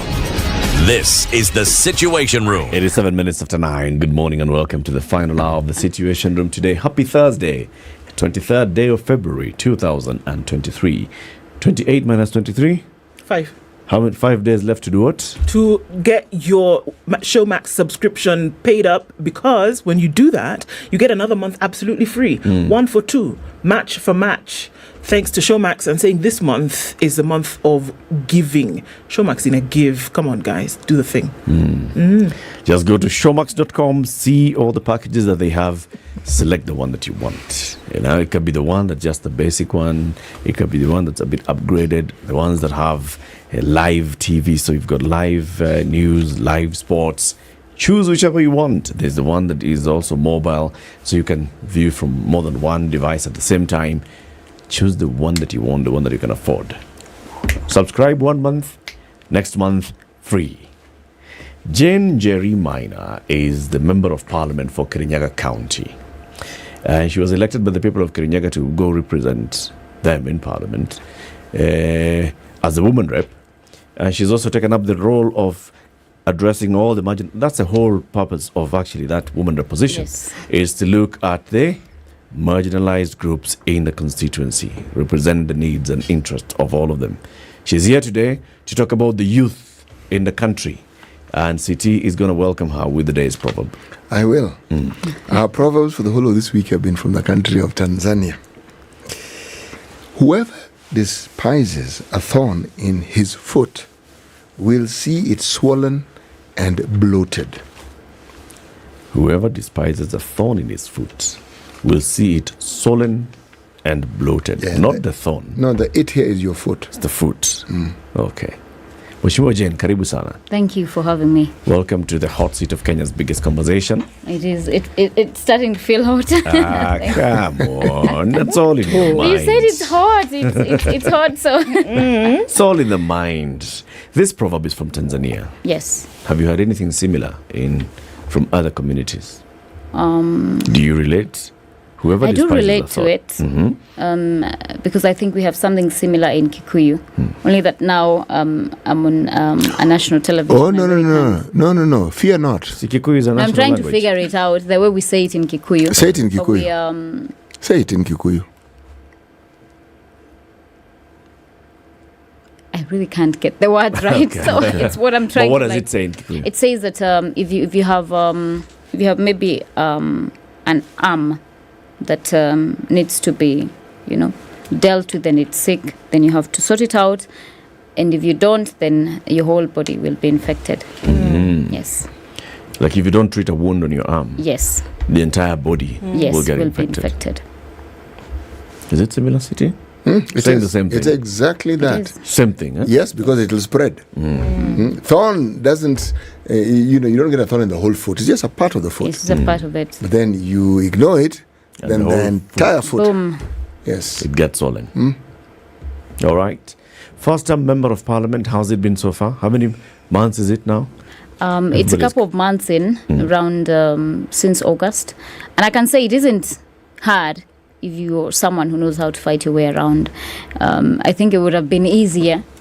But for someone, if you it's so easy to just get in there and get lost, in the space, and just be some other random person who got elected on a young ticket who isn't really making real change. Because I believe that you have to unsettle people and you have to upset status quo if you really want to push for change in this nation. So I think for a young person, it is easy if you know how to fight your way around.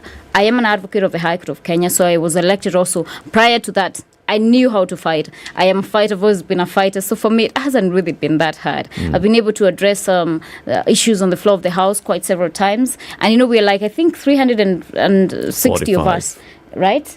And it is just so hard to get space to even speak on the floor of the House and address the issues that you want to address. So imagine for a first timer, because we have that thing of ranking members in Parliament. So if a ranking member like City here has perhaps put in their card and keyed in that they want to address an issue, they'll be given priority over a new member. Of a junior member. Yes.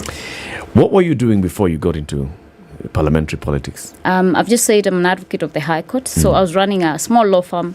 I was a struggling lawyer. I was the clerk, I was the secretary, I was the one returning the emails, billing the clients, and running to court. And I did a lot of pro bono work. I've done a lot of work around health, and I've done a lot of work around women's rights and children's matters and family law. So basically that is what I was doing. So most of my time that would have been billable for money was actually, non-billable because I was doing too much pro bono work. But I felt that there is so much issues to do with access to justice in Kenya, and a lot of people really cannot afford advocates. And you find that the risk of not having an advocate or counsel representing you just puts you at like 70% to be held culpable by the court, because then you do not understand the terms, the legalese. The prosecutor is there mentioning some big names, and you're like, oh, what is that? There's a day I went to court, and this young kid, he was I think 17. He'd been framed for some offense that is like maybe 15, 20 years in prison. And he did not understand the word submissions. So he just walked out when, the magistrate took a break. And I told him, hey, I'm going to be a lawyer. And he was like, I can't afford a lawyer. So I'm sorry, I can't have you. And I'm like, no, I'm going to do it for free. And he couldn't believe it. And I couldn't believe that I was actually going to do the submissions and travel all the way from Nairobi to go to Kirinyaga to do that matter. So that for me is very important. So, I mean, it wasn't just in Nairobi. It was in Kirinyaga as well. Yes. And so much so that you essentially outbid, or can we say the people of Kirinyaga said, this is the one that we want to represent us in Parliament. How so that you then became, in your work, very, very popular amongst the people at your age, unseated, probably somebody who was significantly older than you, with more experience politically, but then, or some people, not just one person. How What is I can that? say is the seat for county MP was vacant because Purity Ngirishi was vying for the gubernatorial position. Yes. So it was an open platform for us to battle it out during nominations. And I didn't have a name per se in Kirinyaga County. The county is big. A few people knew my story, but what sold was the story that I was telling. I was telling them, look, I'm a young person. I've gone to school. I'm an advocate of the High Court. I've done pro bono work for the community. And I wasn't doing it to look at the angle of getting into politics. I was doing it because I really want, and I'm very, very focused on community service. So for me, I think it's a story that I sold to the people of Kirinyaga, and I told them, look, we need people with fresh ideas, new ideas. We're going to go to Parliament and legislate. Understand that the floor of the House is not only for, just maybe perhaps going to do the other works like giving bursaries and all that. Legislation, bringing all these perspectives of a new, fresh idea of how we can grow the county, look for partnerships for the county, aggressively push the people's agenda, the youth's agenda, the PWD's agenda. So for me, it was a story that I sold to them that they bought. And I can say the nominations were quite tough. They were, I nearly lost my ticket. There were so many vested interests. You nearly lost your ticket? Yes, I did. That's your victory. Do you really want? I think that one is for the books, because it's such a long story. And what I can say is there are so many impediments to young people entering politics in Kenya. The status quo just, if they feel upset by young people getting into the scene, it is like you have a limited access to positions, and then here there's a new person who's getting in. So that person is also getting someone out and keeping some other people out. So for young people in politics, you're like marked an enemy by the status quo. When you say system, yes. What do you mean? Do you mean the political party? Do you mean the voter? Do you mean the manner in which we vote? No, I mean, one, the manner in which we vote, what influences our voting, and what drives our politics, and also the people who have been in politics before. The ones who are now in positions. But what I can say is that it happens. The party was so supportive. The party leader, William Samoei Ruto, put his foot on the ground, said the elections for nominations would be free and fair. If someone has won a ticket, give it to them. Then we can build on a name on that. So I think for me, if we lacked the goodwill of the president at that juncture, then I wouldn't be here. And I wouldn't have been in Parliament. So you then have the experience of a young person trying to contribute to nation building and a kind of, backlash that you get. You're in Parliament, you're among the youngest people in the National Assembly and in the Senate, in national leadership. And yes, you said because this is your personal character and your personal trait, you know how to fight your way around. Are there others, in your opinion, who really mean well, but they're not getting to amplify their voice? I think really everyone who's elected has an agenda, and they have personal ideologies that they subscribe to. Because the young people that I met yesterday when you give the press, I told them I really did not have to do this. I am earning a good salary. I'm driving a good car, courtesy of the government.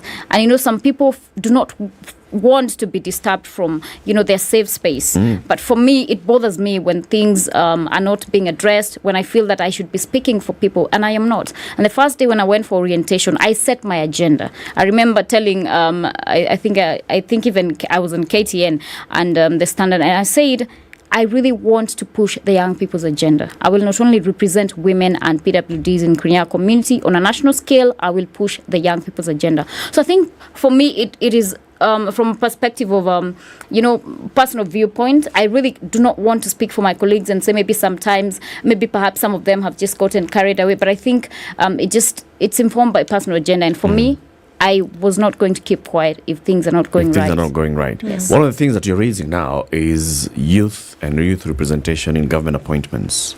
You wrote a letter to the president. You've written a petition and a letter to the president saying, look, Mr. President, you appointed CSAs. We looked for youth.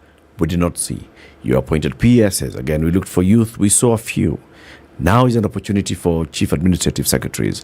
We are looking at the short list and we are seeing not very many youth who've been shortlisted, despite knowing that there are very many youthful people who applied for these positions. What exactly is your message? My message to the president is that we signed the youth charter, and I know and I'm convicted that he believes in the young people's agenda, and he believes that young people can deliver. Because William Samoei Ruto got in government as a young legislator back in the day. So I know he knows that young people have the capacity and they have the drive and the passion. What I'm saying is, we need new ideas in this nation. We've already seen that the CSs and the PSs got quite a huge, they gave quite a huge portion to the status quo, to people who are of above the age of youth, which is above that 5 years. So what I'm saying is, young people form 50% of the populace in this nation. They're the ones who galvanize support for parties. They're the ones, doing the dances and, going to talk to the people, giving the leaflets and all that. I mean, why are we not at the table when the cake is being shared? And that has been my issue. And over time, you have seen that young people have sort of been, they have been kept away from coming together as one, because people know that if young people come together, they are a force to reckon with, and they're a force that I don't think any. How have they been prevented from coming together? I'd like to understand this. By ensuring that they do not have the resources, because by the time you're done with university in this country, you're around 24, right? 24 thereabout. Because I think by the time I was getting admission, I was 26. If you're doing like the long-term courses like us, medicine and all that, you're a bit older by the time you're done with school. You're coming out of school. We have socio-engineered our politics, dishing money. That is what happens at the grassroots level. A young person who wants to get into politics, perhaps you tell them, pay a party ticket, 250,000. That was what I paid for my seat. There were parties that were charging even, I think, 500,000, tune of 300,000, right? This is a person who's just come straight from school. At that particular age, they do not have the money to even run the logistics that is required, or even pay for a party ticket. So it is like, it is a scramble for resources, but young people do not have, they don't have the field leveled for them. Because if our system of politics was social re-engineered, okay, to ensure that at least the field is a bit leveled for young people, you would see a lot of more young people actively in elected positions. The field is really very level. Is it? Yes. Who are the majority of the voters in this country? Is it? No. Who are the majority of voters in the country? Let me respond to that. It's young people. It's young people. Yes. Why for many years were we talking about patriarchy? Why were we saying for many years that women were not voting for women candidates? Because they had been conditioned by a patriarchal system that women should not be in positions of power. The same thing for young people. They have been conditioned to politics of handouts. A young person right now is thinking about their next meal. They're thinking about how they can get employment. I mean, if you're not there handing them something, as a young person, I have nothing to give to them. So of course they will listen and go to the person who's giving them something. So it's not that young people cannot vote for young people. I had young people who voted for me, but I can tell you majority of my supporters were women and men. Even right now, there are young people, even from my county, who actually, yes, who are not youth. Older. Yes, we're not youth. Okay. Yes. They really took my candidacy with so much vigor and so much love. They're the ones who actually drove the campaign from the onset. I said I had young people, and up to this point, they're still young people from my county who actually do not, for no absolute reason, they do not have a basis really, but they seem just to have, I don't understand. I think maybe it's the conditioning and all that, over time. So that is what we need to have a conversation about and ensure that we reach to as many young people as we can every time, to tell them that we need to galvanize and re-strategize and form a caucus where we know that we need to support there's something I each need other. to expound on. Yes. You started it and you didn't quite complete it. You say you still, at this moment, young people in your own county. Yes. What is it that you're seeing in them? You are saying young people. What is it? It is, I feel that it is unfortunate. But it's like, youth is an age. Once you get to 35, then you're no longer a youth, right? In this country? Yes.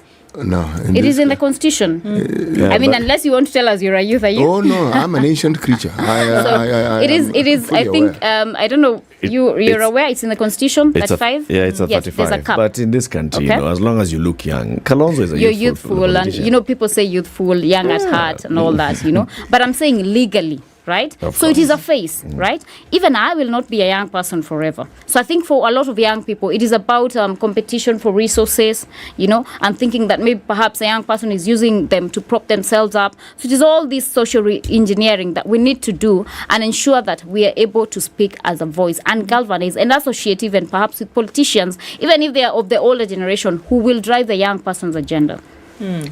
Okay. What would you... looking at there was something that you did say about it is the young people. It's the young people who are drumming up support for politicians, politics, and such. Do you and you've also said that the president knows this. He knows that the young people are quite active in the politics of the country. Why wouldn't it be front and center of his mind then to have at least a certain number at the bargaining at the table? Why do you think it wouldn't cross his mind, for example, to have one or two CSs of a youthful nature? And then why would it have to be that he must then be petitioned to even think about it? I think it is a front and center of his mind, but we have all these other competing factors. And we know that we have a system of, paying loyalty. And we have a system of politics where it is, I think, Kenya is one of the most expensive elections to run. And like I've said, young people do not have the resources. So what they give to the party is what they can, galvanizing support and all that. So you see where the status quo or the veteran in politics beat us is that they have had the resources and the money. If maybe perhaps their funds being raised for a campaign, they're able to give quite a chunk of it. So young people are beaten at that game because, like I have said, they don't have access to resources. So it is front and center of his mind. But then as a person, even as a person, from personal viewpoint, maybe perhaps it's something you would want to do, but there are all these other competing interests. So they come and cloud it. So for me, it was just a reminder to the president. Reminding him. And I did not even demand, I was requesting him to ensure that, I think there's a place where I said Ruto apange vijana because I know the president is capable of that, right? Of putting them together, of putting them and just placing them somewhere. Because if they're left just to the machinations of a status quo, then they can be certain that we have a long way to go. So it's basically demanding your share because of your contribution and saying everybody else is coming and saying, we contributed by putting money. We contributed by mobilizing resources for campaigns in this region. We contributed by, being the vocal people. And the youth are saying we contributed because we came for meetings. We contributed because we participated in voting. We contributed even though our contribution was not written down somewhere, it was not tangible, but it was visible. That's basically what the youth are saying. Yes, that is what young people are saying. And I think even the history of the way we run our elections, even from the days of YK 92 and all that, young people are the ones who galvanize the grassroots. They're the ones who are running the shows on social media now, because we have social media at the time. They're the ones who are organizing the meetings. They're the ones who are, taking the pictures and all that. And so they have a contribution that they make, just that perhaps it's not monetary. And it's not that they would not want to give it. They would want to give it, but they're not in a position to. Do you think that the responsibilities, and this is the thing, do you think that the responsibilities, because think about what you've said. We've talked about a group of people, like you said, who've just come out of school, right? And you're asking these guys to be actively involved in politics, etc., etc. They come and you're saying, bring this 250,000 shillings is not... It's not a mega amount. It's not a little amount for folks who've just come out of school, right? And that's just to get the ticket. You don't even know if people on the ground are going to vote for you. And then there's mobilization. There's all these things that you must do. There's party agents. Huge responsibility, monetarily and otherwise. There's just a huge a responsibility on the shoulders of an office. Do you see where I'm going? There is, and I can tell you. The question is, if we are saying that, you've not been able to get anything, you've just come out of school, you've not been able to do 1, 2, 3 things, we're also then saying on this same person, put the responsibility of a chief administrative secretary on their shoulders as well. Are we able to draw parallels between the two? Or are we saying that it is still possible to do? That is an administrative appointment, right? So basically you'll be running the office and having meetings, leading a team of people, looking for avenues. That has absolutely nothing to do with money. If you do not have money today, right? If you do not have money today, even at whatever age, it does not mean that you're not capable of taking up responsibility. So what I'm saying is the young people do not have the resources, right? The financial resources. But it does not mean for any reason that they are not intellectually capable of taking up the responsibility of running an office. I mean, look at me. I'm in Parliament. I think if you can check on my social media pages, you can see all the things that I'm doing, these meetings I'm organizing and all that. Yes. Young people have the capacity. And the energy. We have seen the young kids in Japan. I mean, they're the ones who, make the watches that we wear. So they do have the intellectual capacity. They might not have the money, but that does not mean that they cannot undertake responsibilities. Sure. Let's take a break. It's 9:30. This is Kenya's biggest conversation. Jane Njeri Maina is a member of the National Assembly representing Kirinyaga County as the woman rep. Jane, let City tell you about flying better with Emirates, and especially on business class and first class. Every time one talks about flying, one thinks of moving swiftly from one place to a different destination with relative comfort. But when it comes to the Emirates A380, it isn't just comfort, it's unparalleled comfort. Let me give you the analogy. When you think of a football field, you think of a space that normally, a regular football field, is 105 meters by 68 meters, okay? Now the length, tail to the head of an Emirates plane is 73 meters. The wingspan is 80 meters. So what we're saying is that there's a lot of space in this particular airline.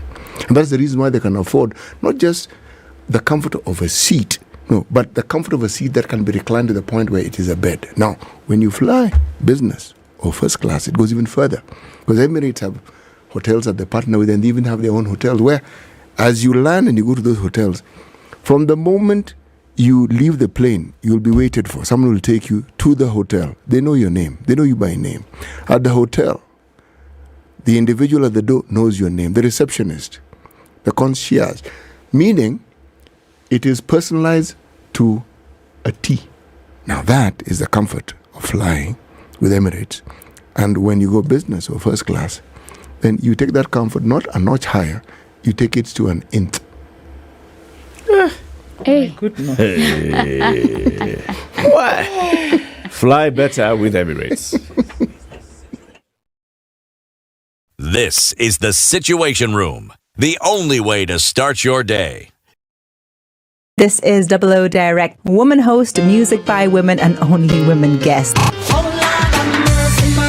If COVID could mutate and evolve 6 times over the last 2 years, how many versions of yourself have emerged in the last 2 years? Do not, and you don't have to give anything to get ahead. All you have to do is give out and show out your talent. Catch 00 Direct every Saturday from 10 a.m. on SpiceFM. 94.4 Spice FM, Nairobi. This is one of the best ways to spend a Saturday. Celebrate the month of love with Coldstone Creamery. Enjoy the perfect date spot at Coldstone and get 2 slices of delicious ice cream cake at only 800 shillings. Surprise a loved one with a Coldstone Valentine's cake and treat them to a chocolate cake layered with strawberry ice cream, wrapped in pink frosting and finished with cascading ganache for only 2,500 shillings. Coldstone Creamery, making your Valentine's even sweeter.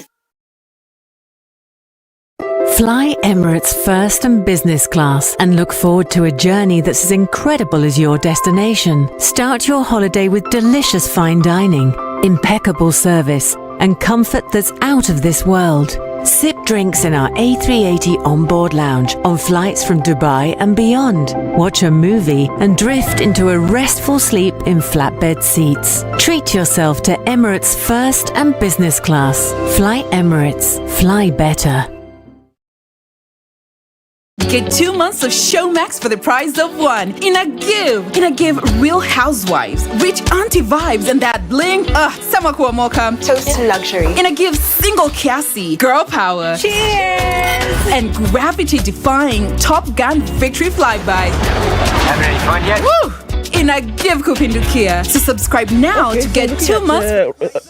Sunny conditions in Nairobi, going to highs of 29. We'll see lows of 17 in Nakuru, going to highs of 28 as well. Looking into Nyeri, highs of 26, and we'll see highs of 27 in Eldoret. Mombasa will see highs of 30 today. We'll see highs of 32 as well in Malindi. Looking into Kisumu, highs of 29, and we'll see highs of 30 in Kakamega. Looking into Kampala, highs of 28 and highs of 31 in Dar es Salaam is what we saw earlier. Highs of 27 in Johannesburg, and we'll go to highs of 34 in Lagos. Kinshasa, we'll see highs today of 31.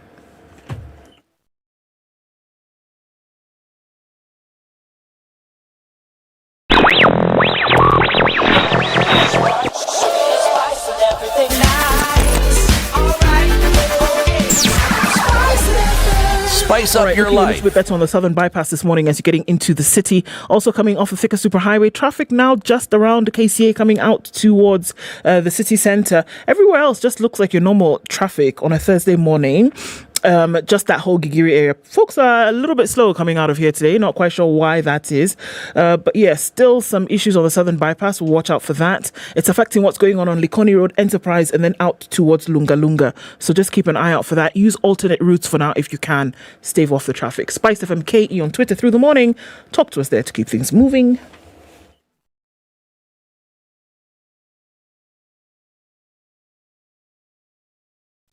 Business News with Spice FM. I'm Dennis Aseto. Kenya's revenue from its vital tourism industry surged to more than $2 billion last year, but remains below pre-pandemic levels.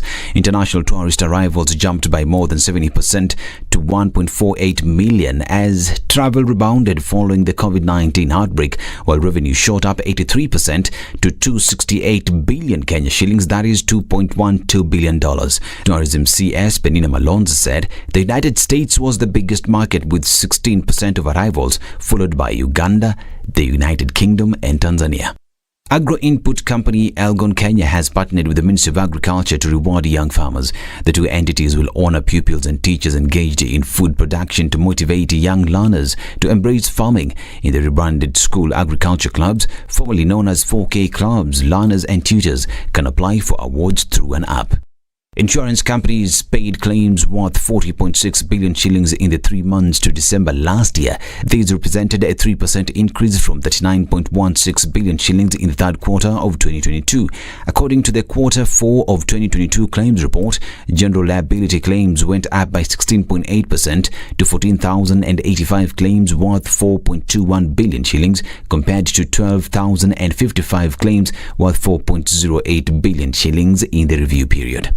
And Kepe Limited is looking for a customer support agent frontline with a university degree or higher diploma with at least 1 year in operations or customer service experience. Suitable candidates are required to send their CVs and cover letter by 24th of February 2023. Visit jobs.digger.co.ke for more information on these and other jobs. Digger Jobs, your credible and trusted jobs partner. Spice FM Business.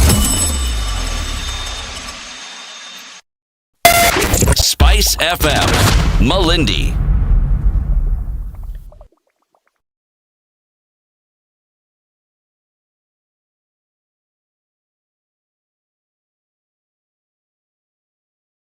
(22:10). The conversation continues with the Kirinyaga woman rep Jane Nyeri Maina. We're talking about youth representation, and particularly, specifically, this time with the appointments to Chief Administrative Secretary position. Mheshimiwa, you wrote to the president and said, remember, you signed a youth charter. You talked about youth being an active cog in your government. Now we are looking at all the other appointments. Here's another opportunity for you to actually fulfill that promise to the youth. The list that has been published by the Public Service Commission for those that have been shortlisted for this position include very many other people. Well, of course, we don't know the age of everybody there. They don't list the age. They just list gender and county. But there are people whom we know and know their age. James Ongwai, we know he's not youth. Evans Kidero, we know he's not youth. And such other people.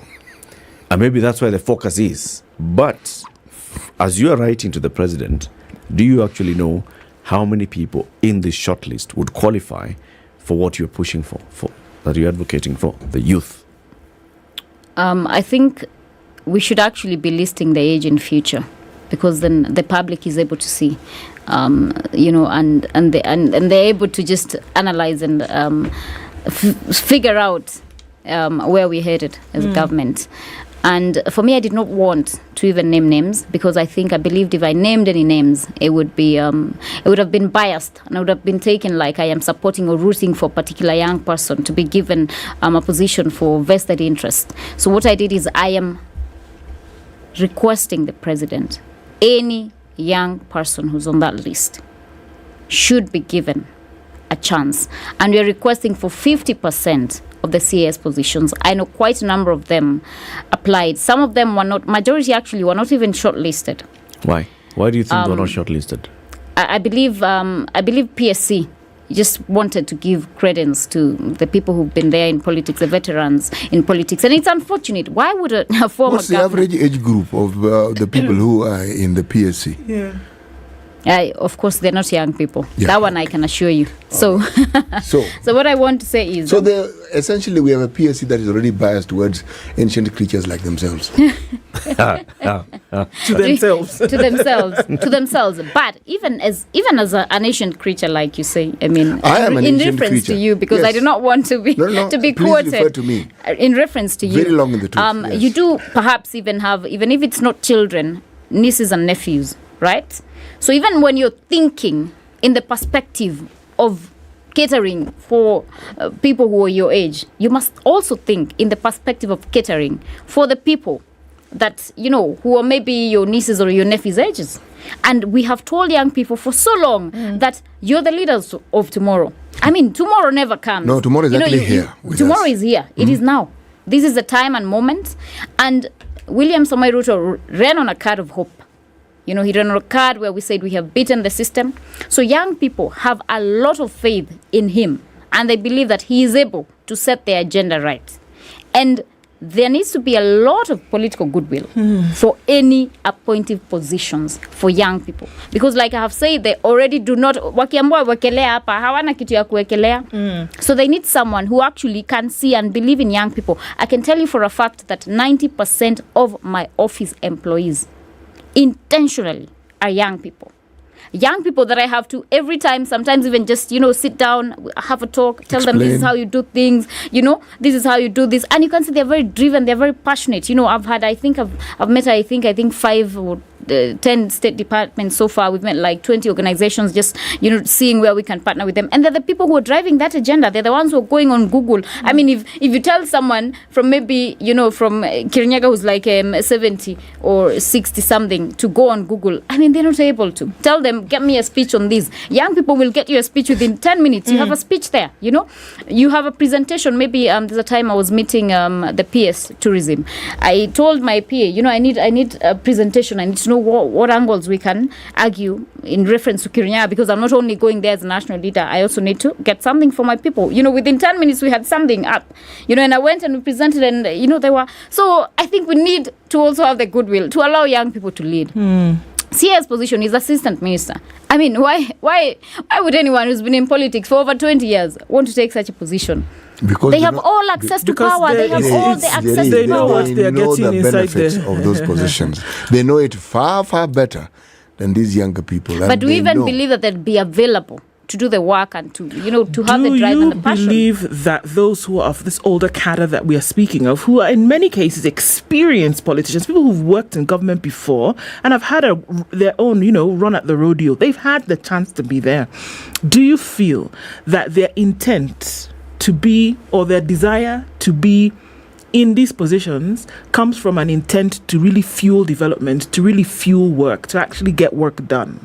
Do you think so? I do not. And the same question for the young people who are angling for these positions as well. What I want to say now, I'm speaking in reference to the CAS, because the CSs, we knew that we needed, people who have experience and all that, who have background on things. PSs, accounting officers, we knew we needed people who are a bit, but CAS is surely, it's like eating eating the main course for grown-ups and then going to drink porridge for the children. So for me, I believe the drive for CASs, for anyone who is a veteran politician, is driven by selfish interest. They just want to have some sort of cling to power. Right. And I mean... All right. Now, Mheshimiwa, you did say there is this small matter of conditioning where you say the youth have been conditioned. Yes. So what guarantee is there? I am an advocate for youth in that position, by the way. Seriously so. Yes. But what guarantee is that when these conditioned youth, or unless we have exemptions, okay, when they get to these positions, how different will they be from these old fogies like myself? How different am I? That is the answer that you have. How different am I? You see, my dear, yes, you, as I see you, fall into the category of what you call an exception, okay? We're talking about the rule, okay? I am not saying that they shouldn't be given the opportunity and also the opportunity to make the mistakes that people must make as they grow into the system. Yes. I am simply saying this, that when we talk about giving young people positions in this country, they are Kenyans. And they've imbibed every positive thing that Kenyans have and also the negative. Sure. And with the energy, if the focus is on doing what those whom they find the system are doing, then we are in what we have in store. We have more problems than we currently have. But that amount of energy, with all the negativity we have and all the things that we keep criticizing here, given to a young people, to a young person. I think what I can admit is that it's very easy for a young person to just get carried away, and just people find it easier to fit in or to blend in than to take a different path. But what I can say is that I know that there are many other young people who are also the exception to that. Yes. And I am certain and I believe that once given the CS position, they will deliver and they will push the government agenda. They will ensure that they are pushing the young people's agenda to create, employment for young people, to bring in new ideas, because we need new ideas in this nation. And where we've come, the 21st century, we have high rates of unemployment. I have friends that I finished campus with who are up to date, have not gotten any form of employment. Doctors, lawyers, all those professions that we used to call, top cadre and all that. And I mean, we need to sort this out. We were just discussing yesterday in Parliament about the textile industry. I got a chance to travel to Argentina. Argentina is where you'd expect, you have those drug peddlers, and all that. And I was so surprised, and they have such a robust textile industry. I mean, why are we not thinking about industrialization to create employment for these people? We have Kirdi, we have NITA, we have all these other government institutions that are running separately without even involving, a wholesome leadership perspective. So, of course, we have the capacity. Young people have the capacity. And I'm certain that once they're put in, they will be able to connect the dots. We're in agreement with you, actually. If they can connect the dot by applying. Okay, Yes. So let's start with, do we know for sure, out of these 240 people who've been shortlisted by the Public Service Commission, what number represents people below 35? No, we do not know for sure because, like I've said, they have not listed the age. But I know a couple of names. So even the Public Service Commission would, the Public Service Commission would know, because they are seeing the CV and they can see when somebody cleared, graduated from university. Or secondly, how many actually did apply for these positions? I'm looking at just this list, and what we can clearly see is the persons with disability, which is the other marginalized group. Out of 240 CASs shortlisted, candidates shortlisted, only 10 PWD. Okay? Now, Is this a reflection of the number of persons with disability who applied for these jobs or not? Are we saying that the Public Service Commission should then also be thinking, when we are advertising for these positions, we should ring fence a certain percentage to these particular marginalized groups, persons with disability and the youth and such other interest groups, and say, depending on the number of applications that we receive, we can even reopen the applications, saying we need more youth to apply because we don't have a big pool from which to shortlist. Is that what we're saying? What I can tell you, because I've been in the political space for young people for some time, is that hundreds of them applied for the CS positions, but unfortunately they were not shortlisted. And I know a lot of them are not perhaps able to speak out because of they feel maybe perhaps they might be victimized. They're looking for other opportunities, and I feel that I have nothing to lose if I speak out for them. And what I can assure you is that in future we need to say at least that for the CS positions, 50% youth. These are the percentage marginalized. We have some sort of semblance of equality per se, because I do not believe that at any given point we can achieve equality on a wholesome level. But we need in future to have mechanism, and we have even the shortlisted candidates with their age, they are listed, female or male age bracket, so that we can know who are these people that applied. There's a time, I think, Kenya Ports Authority advertised for, 200 positions. It's some time back. And there were like 2,000 young applicants. I can assure you, and I can bet that young people applied. Only that majority of them did not make it to the shortlist. But I am vouching for those that did. And I'm saying that I am not supporting a particular person or naming names. I want the president to consider the young people who applied for that CS position. What you're right about is it's a matter that requires affirmative action. Yes. Because we had the opportunity of meeting 3 CSs who fall in the category of the youth. There was Dr. Mwangangi, there was David Osiang, Zach Kinuthia, young people. And when you talk to these people, there's this breath of fresh air. There's this pleasant feeling of people who have gotten an understanding of what needs to be done and clearly have the mandate and are willing to push the agenda forward. As well as Ms. Abdallah. Yes, Ms. Abdallah. How could I forget Ms. Abdallah? Yes. How could you? And I hope you think that of me. I hope you think I'm fresh. Yes, you are. I think I am. Yes, you are. Yes, you are.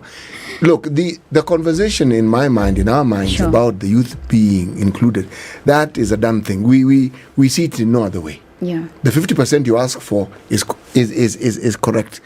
For people with disabilities, again, the same. Because if these opportunities are not open now, when will they be opened? That is a big question and the big elephant in the room. But like I've said, we already have the 2/3 gender role provision in our constitution, and we haven't even been able to implement it in the National Assembly.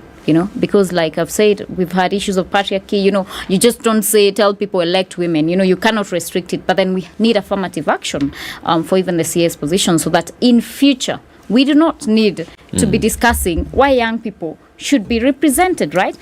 It is so important. I meet young girls and they just tell me how important it is for them that they see me there. They see themselves in future. They see even as a person, as a young person, I can be there, So representation is really important in politics. And that's why we angled at the 2/3 gender rule. That's why we say we need, different tribes. Representation is important in politics. Look at the position of women's rep and look at the resultant consequences of that. Because it was affirmative action, we've actually seen more women being elected.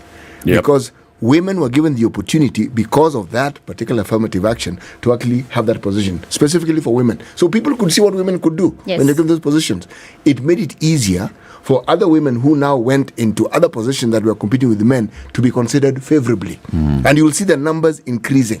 So at some point, that affirmative action must be given. It has to. Because in the absence of that, we will never actually see, or will never have the opportunity to have young people experience these positions, and we won't have the benefit of seeing what they can do when they're in those positions. True. And you see, the old has to give way to the new. However long... That one is not going to work that way. The old, we don't give way. You refuse to give way. Then we will bulldoze and, forced out of the way. Yes, that's what must happen. Force you out of the way. That's what affirmative action does. Yes. People who have enjoyed power and know it don't rarely willingly give it up. Very rarely. They'll want to stay there. Yes. It is affirmative addictive. action works. We've seen two of those of former women reps are now governors. Yes. Elected in the same county. It is amazing. Gladys Wanga did a lot of extensive work in Parliament. She's one of the top legislators. She was one of the best performing woman MPs. So of course I think it is also a good picture, like you've said, that people now can see what women can do and what their leadership brings to the table. So let me ask the question then, Honorable Maina. Why do we need the CIS position? I think that is such a tough question, because then I do not want to give a self-defeatist answer. And there's been the issue has actually been in court, right? And there were arguments that we've already overburdened our government and that we do not need an assistant minister position. But from my perspective, we have the CS, then the PS is accounting officer, and of course then they need an assistant to be running around and, like I've said, doing all these meetings and planning things and all that. So for me, I think that we need it so that we can have young people come in and bring in a fresh perspective. We are okay to see the CSs. We are okay So to your see the accounting argument officer, but is really, for a CAS position to be an affirmative action position. yes, I am saying that in future we must ensure that a CAS position is an affirmative position, because we say we need to nurture leaders, right? Because at the end of the day, these other leaders, even the veterans, they will have to pass over leadership. But I mean, if you haven't nurtured these leaders, then when will they take over? How will they learn how things are run? But why bring them at that high level? That is That's not very high. It's it very is not- expensive internship. They do no they do they don't actually do much. I think it's because But don't go there. You can't say a CS doesn't do much. An assistant minister does a great deal. Which is what? So they assist the minister, Kwani. yes, You look at assistants. you look They're an at you look at a assistant. ministry. So they are PAs. But who is the driver? Who is the driver of the agenda? They are It's not a CS. PS. You see, the agenda exists within the ministries. The positions that are given with what is required to be done. You need a minister, you need a PS, you have directors. All these But if people you're are an already assistant, that means there's someone at the top who's setting Yes, the agenda. yes, right? yes. So you are a PA. No, you are not a P. You are a mtu wa mkono. My friend, everybody in government is a mkono. That's why they call civil servants. I'm just trying to understand. So we have a very expensive position that we are creating in public service here. Yes. Okay? This person is not in charge of policy. This person is they're not in not. charge of implementation. Oh. They're not accounting officers, you know? Yeah. What are they in charge of? What are they?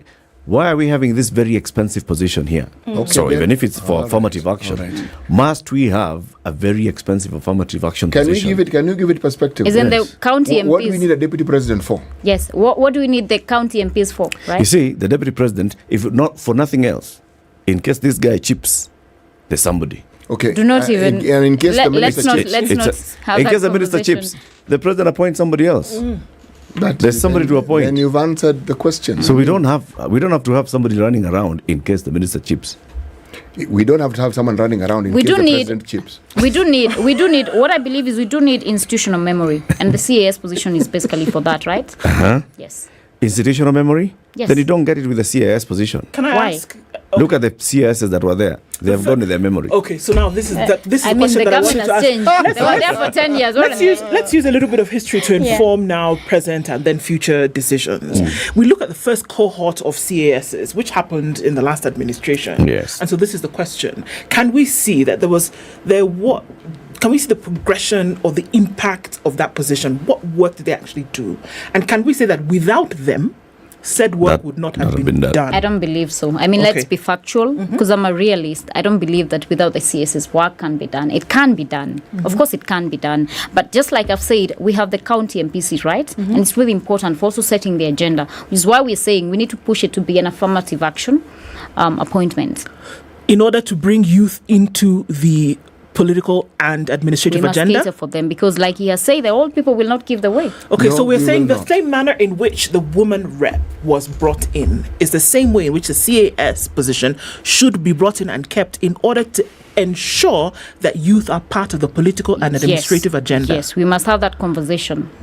Yes. That I will But you buy. see, it is a suggestion that I've bounced. It's not something that I'm saying is cast in stone, right? But I'm saying, I mean, we want to have young people in these positions. Like Not we've said for women, people, you cannot force people to... We must have young people. So It's not a can situation. we must have young it's people. a must situation. You can't have a country where the median age is 19. I mean, you're talking... Yeah. We are a very young country in terms, if you look at our population. How on earth can you have such a situation and you do not have a representation that is visible, that you can see these are young people? Yes. How can you have it? And if we wait for elective politics, will take It's going to take a long time. It's going to take so long. But then it would also help if you actually see a CAS who is a young person then also going to run for political office. Sure. Because they've gotten the exposure. Sure. They understand the government and how the government operates at policy level, at administration level. Yes. I buy that. It's expensive. Thank you for buying. We have so many other expensive things. I mean, really. You know the truth of the matter is this, huh? It's an experiment that we must continue with. Because it is what now brings home the understanding that young people are being considered in this country and are being considered as people who can actually lead. Yes. And it gives the opportunity. The optics are, when you talk about electing young people, when you have people in this position at a national level, you see what they can do. Yes. All right? Now that... And you start believing in young people. That must be done. Not should, must be done. I can tell you for a fact, I am doing so much to ensure that young people of Kirinyaga County who want to vie in future are not judged, on a bias scale. In regard to me, because I understand that if I do not perform, right, people will go around saying we give a young girl a ticket and she did not do what? She didn't perform. They are judged collectively. We do not judge old people collectively, and that is a fact. We don't say, old people do not perform, we'll not vote them again. Even those but that for don't young perform, people, we don't even if you do not perform, if you maybe make a mistake, if maybe there's something on social media, look at these young people, all they do is do, we just judge them collectively. We put them in one basket. So that's true. Jane Jerry Minor, MP, Kirinyaga County, thank you for joining us. And I think you should amend your message to the president. 100% of the CASs he appoints should be youthful people or nothing at all. I'm considerate. I don't want my... Have a lovely day, people. Here. Thank you very much for tuning in to Kenya's biggest conversation. It's now 10 o'clock. We'll be back tomorrow.